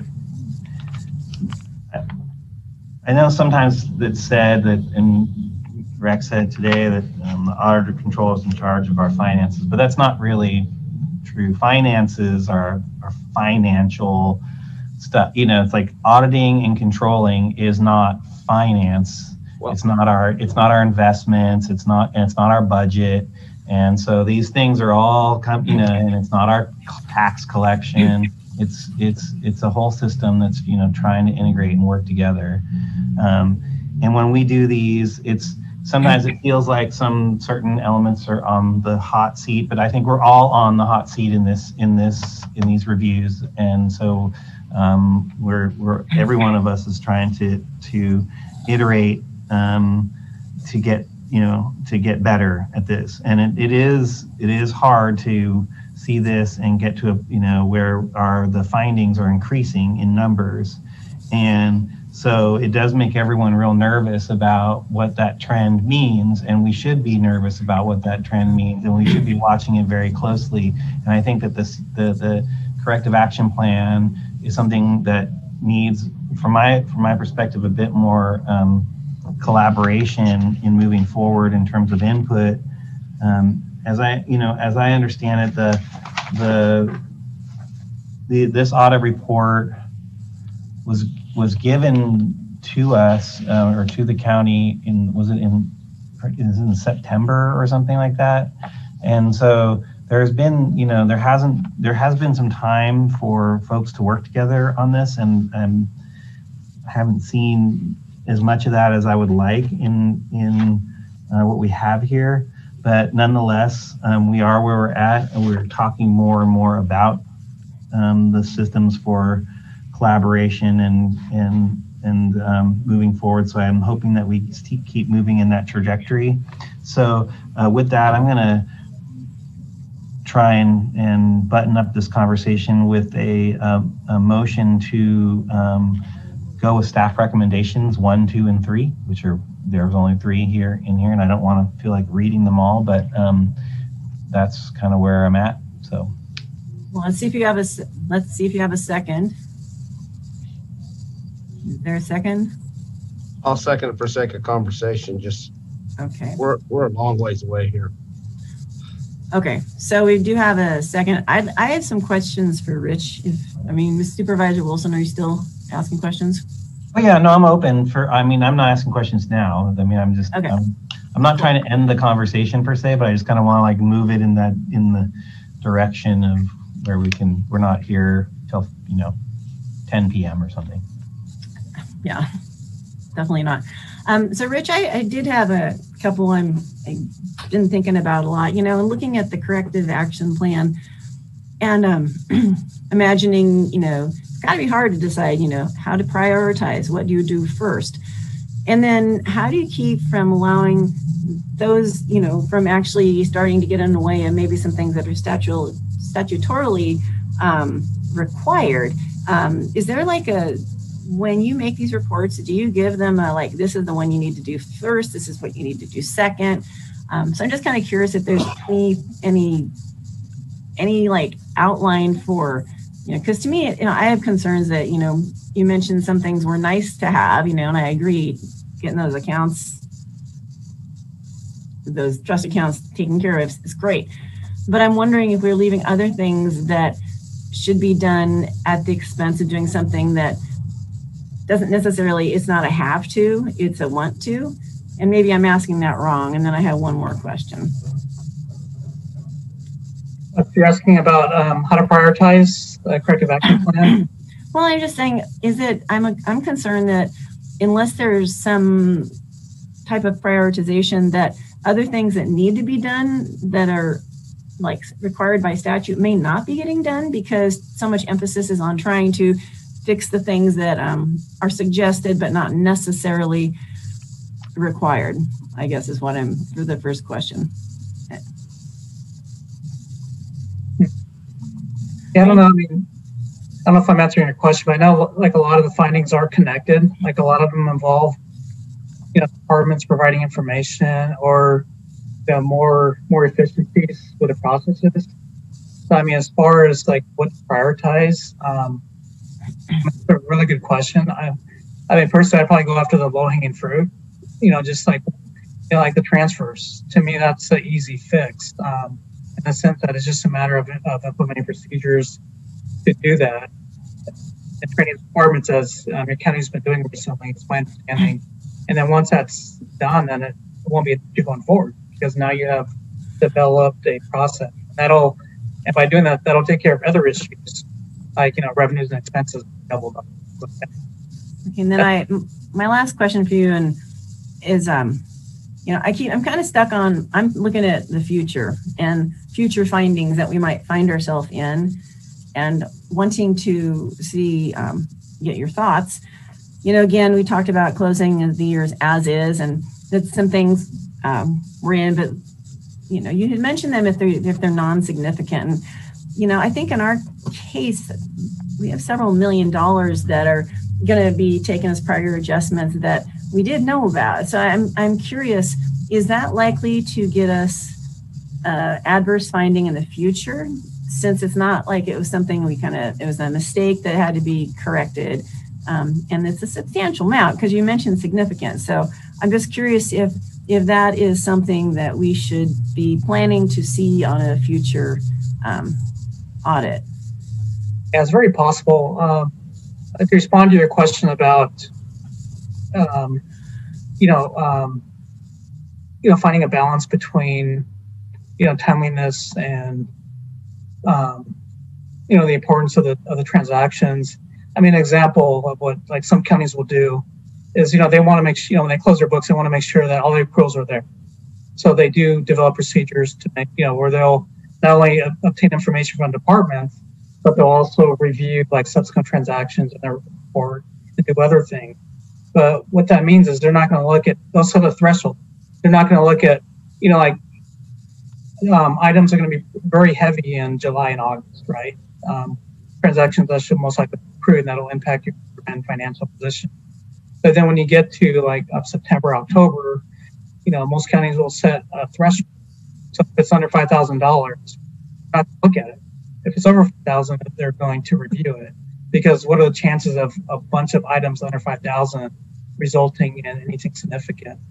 So they'll make those kind of determinations when they're closing in order to be able to close timely and also not mistake their position at June 30th.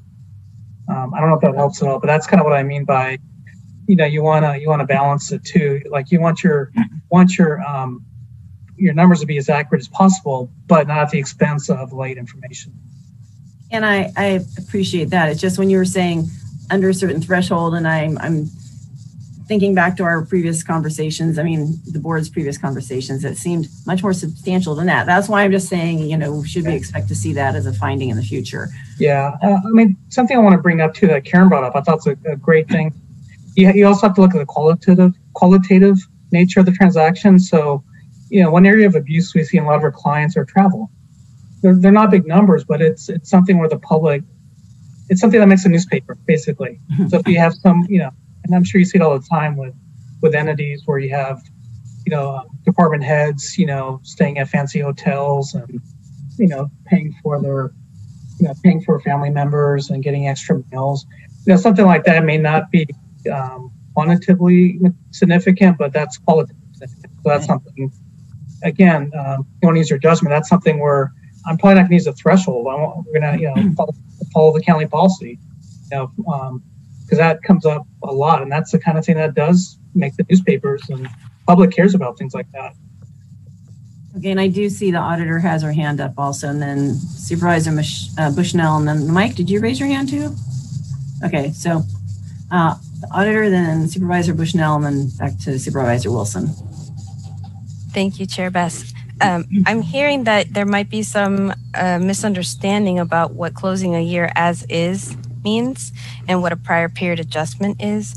So there's a layer of financial transaction that occurs before it goes into the financial statements. What CLA is auditing is the financial statements themselves, not necessarily what I've posted in the GL. Because as he mentioned earlier, if I can leave him a trail of here's all the things that I need to identify for you, that will be helpful for him, and it will be fine on the financials because we're able to account for it. When I announced that I'm closing the year as is, what that meant is if I don't have any backup to substantiate your proposed transaction, it's not getting posted on the general ledger. For the same reasons I shared earlier with Supervisor Bushnell, I can't attest to this. I can't sign my name to it because I don't know what it is. I don't have any proof of it. And I'm not about to give it to our auditor and have him tell me that I'm getting a finding because I posted something I can't identify. What will happen after the year is closed is I will provide our auditors a listing of all of the items that have been corroborated subsequently that would need to be included in 1920. They will be incorporated in the financial statements, and the financial statements will reflect an accurate, or as fairly as possible, present the financial statements.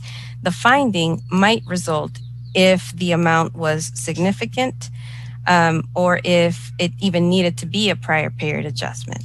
Because there's also this assumption that I want it posted that year, so it has to be. Not necessarily. Some of these transactions could be optional, like a transfer from the one fund to another. There's nothing that mandates that. And we could just not record it because it didn't occur.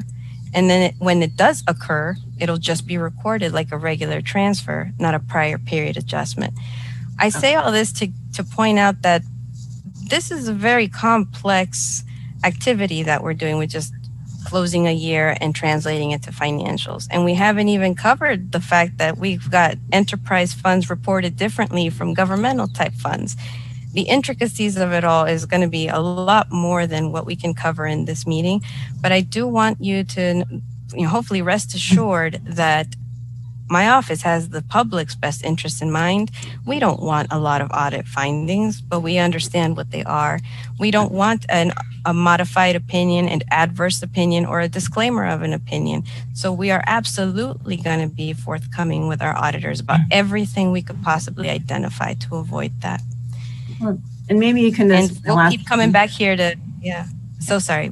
No, as and I'll stop at this, but you mentioned the public, and I'm thinking back to, this is a strange time and all the COVID dollars that were flowing in, and some people apparently got their checks and some people didn't get it. And, so I'm kind of going, I don't know if the ones that got it had better documentation or what signified the difference there. I think that, and that's my last question, because I'm just really trying to get an understanding of how that works. Are you referring to the CARES grants? I believe so. It seemed that that was an area where we got a few phone calls about people saying, well, we don't have ours yet. Why not? Because someone else does. And I see. Yeah. At the end of the year. While that's not necessarily related to this, I will of course answer the question because it is important. And we've also heard about some of these inquiries that have been coming to the board or to members of the board. When a grantee receives that notification that they've been approved for an award, that's coming from the Economic Development Department. That does not necessarily mean that we have their information or that we have their grant application. We don't actually have it. What Economic Development has done is they've tackled a huge undertaking and task, and they deserve all the credit for these grants. But they send them to us in batches. So they have to be able to compile all of one company's receipts and applications and proof and combine it with a bunch of other companies and all of their proof, and then that gets sent to us. To date, we've received 11 batches of payments. And what we saw happening is we were getting calls from people asking us about their checks before we've even received a request to issue them a check. And it was just a misunderstanding. They assumed that that email that they received meant their payment was ready to go. Another issue that we had that we're all learning from, because remember, this was the first time we've been through this pandemic, is that Adobe Acrobat doesn't always do what you think it does. And so when companies filled out their W-9s and saved them, sent them in, if they weren't saved a specific way, none of the information was stored. These were fillable PDFs. And so when we got them, we opened them, they're completely blank. And so there was a batch of people whose W-9s were completely blank, and we could not create IDs for them in order to issue payment. So that there's been stuff like that. I can tell you that just yesterday we issued another round of 90 payments, and we have about 100 left. And those are going out likely tomorrow because of the time today. Okay, that's all I needed to know from the standpoint that I just figured those are things that may show up as not having been taken care of in a future finding. That's all. Supervisor Bushnell, I think you're next, and then Wilson. I think that was. So my question is to Rich and Ms. Paz Dominguez. So from my understanding, first of all, the outstanding postings are it's 10 million plus, which is a lot of money to me anyways. And it is my understanding that as a legislative body, Ms. Paz Dominguez, I know you say you're responsible, but our board as the body, the governance body, is ultimately the one that is responsible. So, it's hard when, I think these things should be done, obviously, and it's going to bounce back on this governance board. And so I'm hopeful that we can get some resolution going faster, and for you to understand too, like when we're asking things, that it's because it's our job also.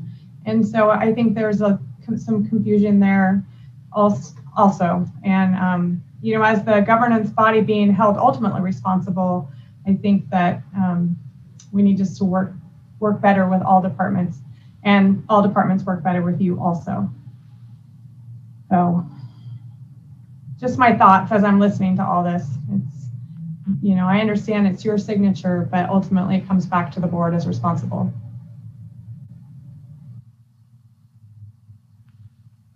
You're on mute there. I noticed that time. I got my button covered. Supervisor Wilson, I think you were next. This is a question for Rich and sort of his experience. We're trying to, it is tangentially, I think, related to what we're talking about, and with regards to these audits and what you were mentioning with regards to, what's substantial or what's, in terms of reporting. And I've seen some of our invoices coming through with literally nuts and bolts at 3 cents each being itemized. And I'm just kind of wondering, I guess this is probably a subject that when we have an audit committee get together, we could talk a bit more about in terms of the efficacy itemizing nuts and bolts in our, like, literally 3-cent nuts and bolts in our invoice, in our audits, in our, of these invoices. You have some sort of direction or experience in terms of where we might look to try and expedite these reviews, because even typing in the line item, right, I mean, takes more time and more of a person's in terms of our staff time and their value than the actual item itself. And so is there methodologies whereby which we might seek to smooth some of those things through? Yeah, I mean, the only thing I'm really aware of that I've seen other counties is they follow their policy very strictly. So there's usually a written policy, and the county will usually follow that for consistency. So that way everyone knows what the expectations are. And if something changes, it'll usually go through the board, to approve those changes. But usually the written policy or the formal policy will dictate, what kind of information to provide in order for payment. I don't know if that's at all, but no, that helps a lot. I mean, really, it's a policy issue. I think that's where it should be taken up, and I appreciate that. I'm done for today, and I have a motion, and there is a second. So.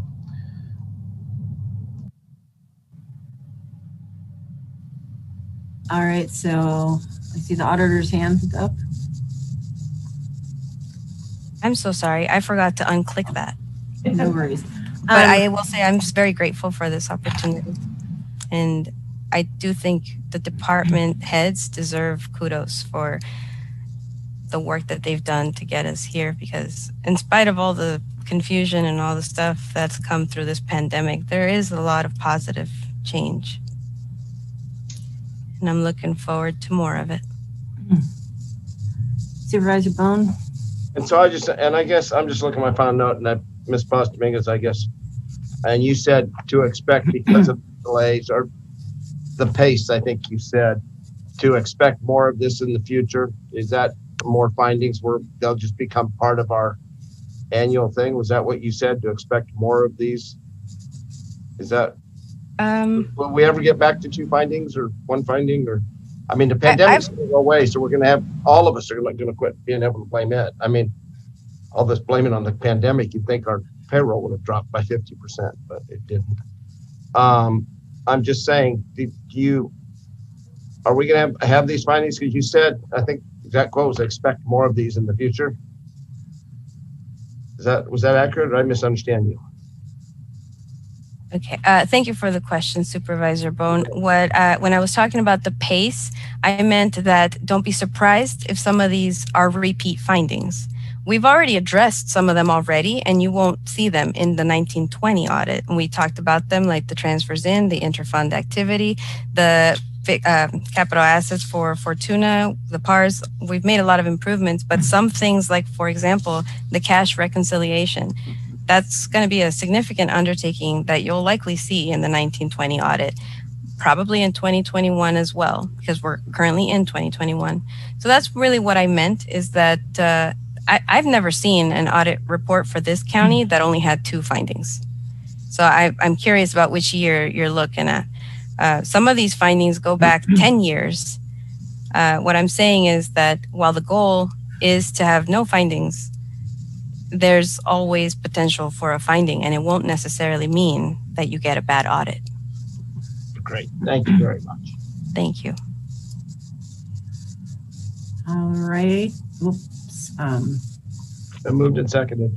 I know, but can Supervisor Wilson restate the motion? Or Ryan, do you think you have it and you can restate it? Yeah, it's just to approve staff recommendations, recommendation number 1, 2, and 3. Yes. Okay, yeah, go ahead and do the roll call vote. Okay, I can read them if you want. Thank you, Chair. I'll take roll call. Okay. Supervisor Wilson? Yes. Supervisor Madrone?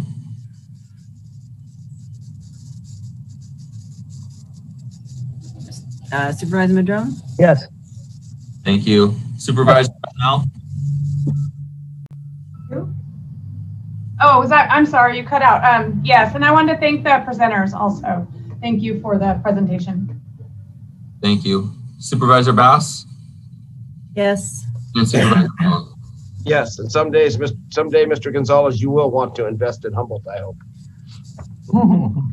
Thank you. The motion passes 5-0. Yeah. And I wanted to say thanks to Rich also for mentioning Humboldt County, Humboldt State. You know, glad you had a good experience here, and apparently you've turned out quite well. So, thank you. And thanks, Auditor, for being here, and everyone else.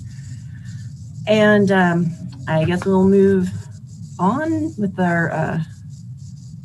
Actually, we're closing. I believe we're at the end of our meeting, and I did want to give Rex another opportunity if he wanted to make mention of Denver Nelson, who we are adjourning in memory of today.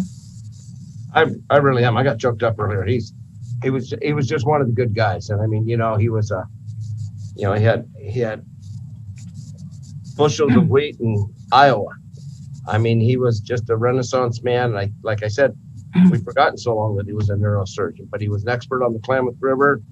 He was an actual expert, you know, on the Klamath River, and on water issues, and he was very passionate about the Eel River Valley.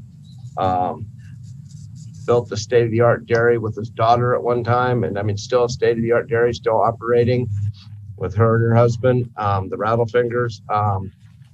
He's one of those guys. He leaves a lot of footprints in the sand where he walked. I mean, best story is 3 or 4 months ago, he bought a brand new 2021 Corvette and was just excited as all could be. He liked his fast cars, but you know, you guy makes an impact when his neighbors call you and say how sad they are and how sad I am, and how many people have reached out to me and says, "Did you hear about Denver?" And all of them are their voices are trembling because he was just that guy, and he will definitely leave a void. I'd like to think that he's probably reuniting with Jimmy Smith, having all sorts of conversations.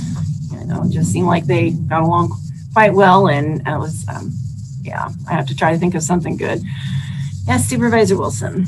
Yeah, I just wanted to say, I mean, I think I met Denver Nelson over 25 years ago, related to Klamath River issues, when I was doing a project for the Yurok tribe. You know, he's definitely a character in all kinds of different ways, and extremely smart, and a very funny person, quirky in all the interesting ways a person might be, having all those experiences. And his work with Bob Gearhart at Humboldt State on these river systems was, and his energy is, you know, part of that is reflected in the situation we have with the Klamath today, in where the dams are being, you know, moving towards removal. He definitely had a piece of that, certainly in the beginnings of those discussions, and I appreciate his efforts in that. And I spent some time last year with him down at his daughter's dairy, where he wanted to talk about some groundwater issues, and it was a fun day, I can tell you that. So anyways, appreciate it, Rex, bringing this up, and my best to his family. All right, so we are going to adjourn today in memory of a man who definitely left his mark on Humboldt County, and will definitely be missed, and that is Denver Nelson. And with that, we are adjourned.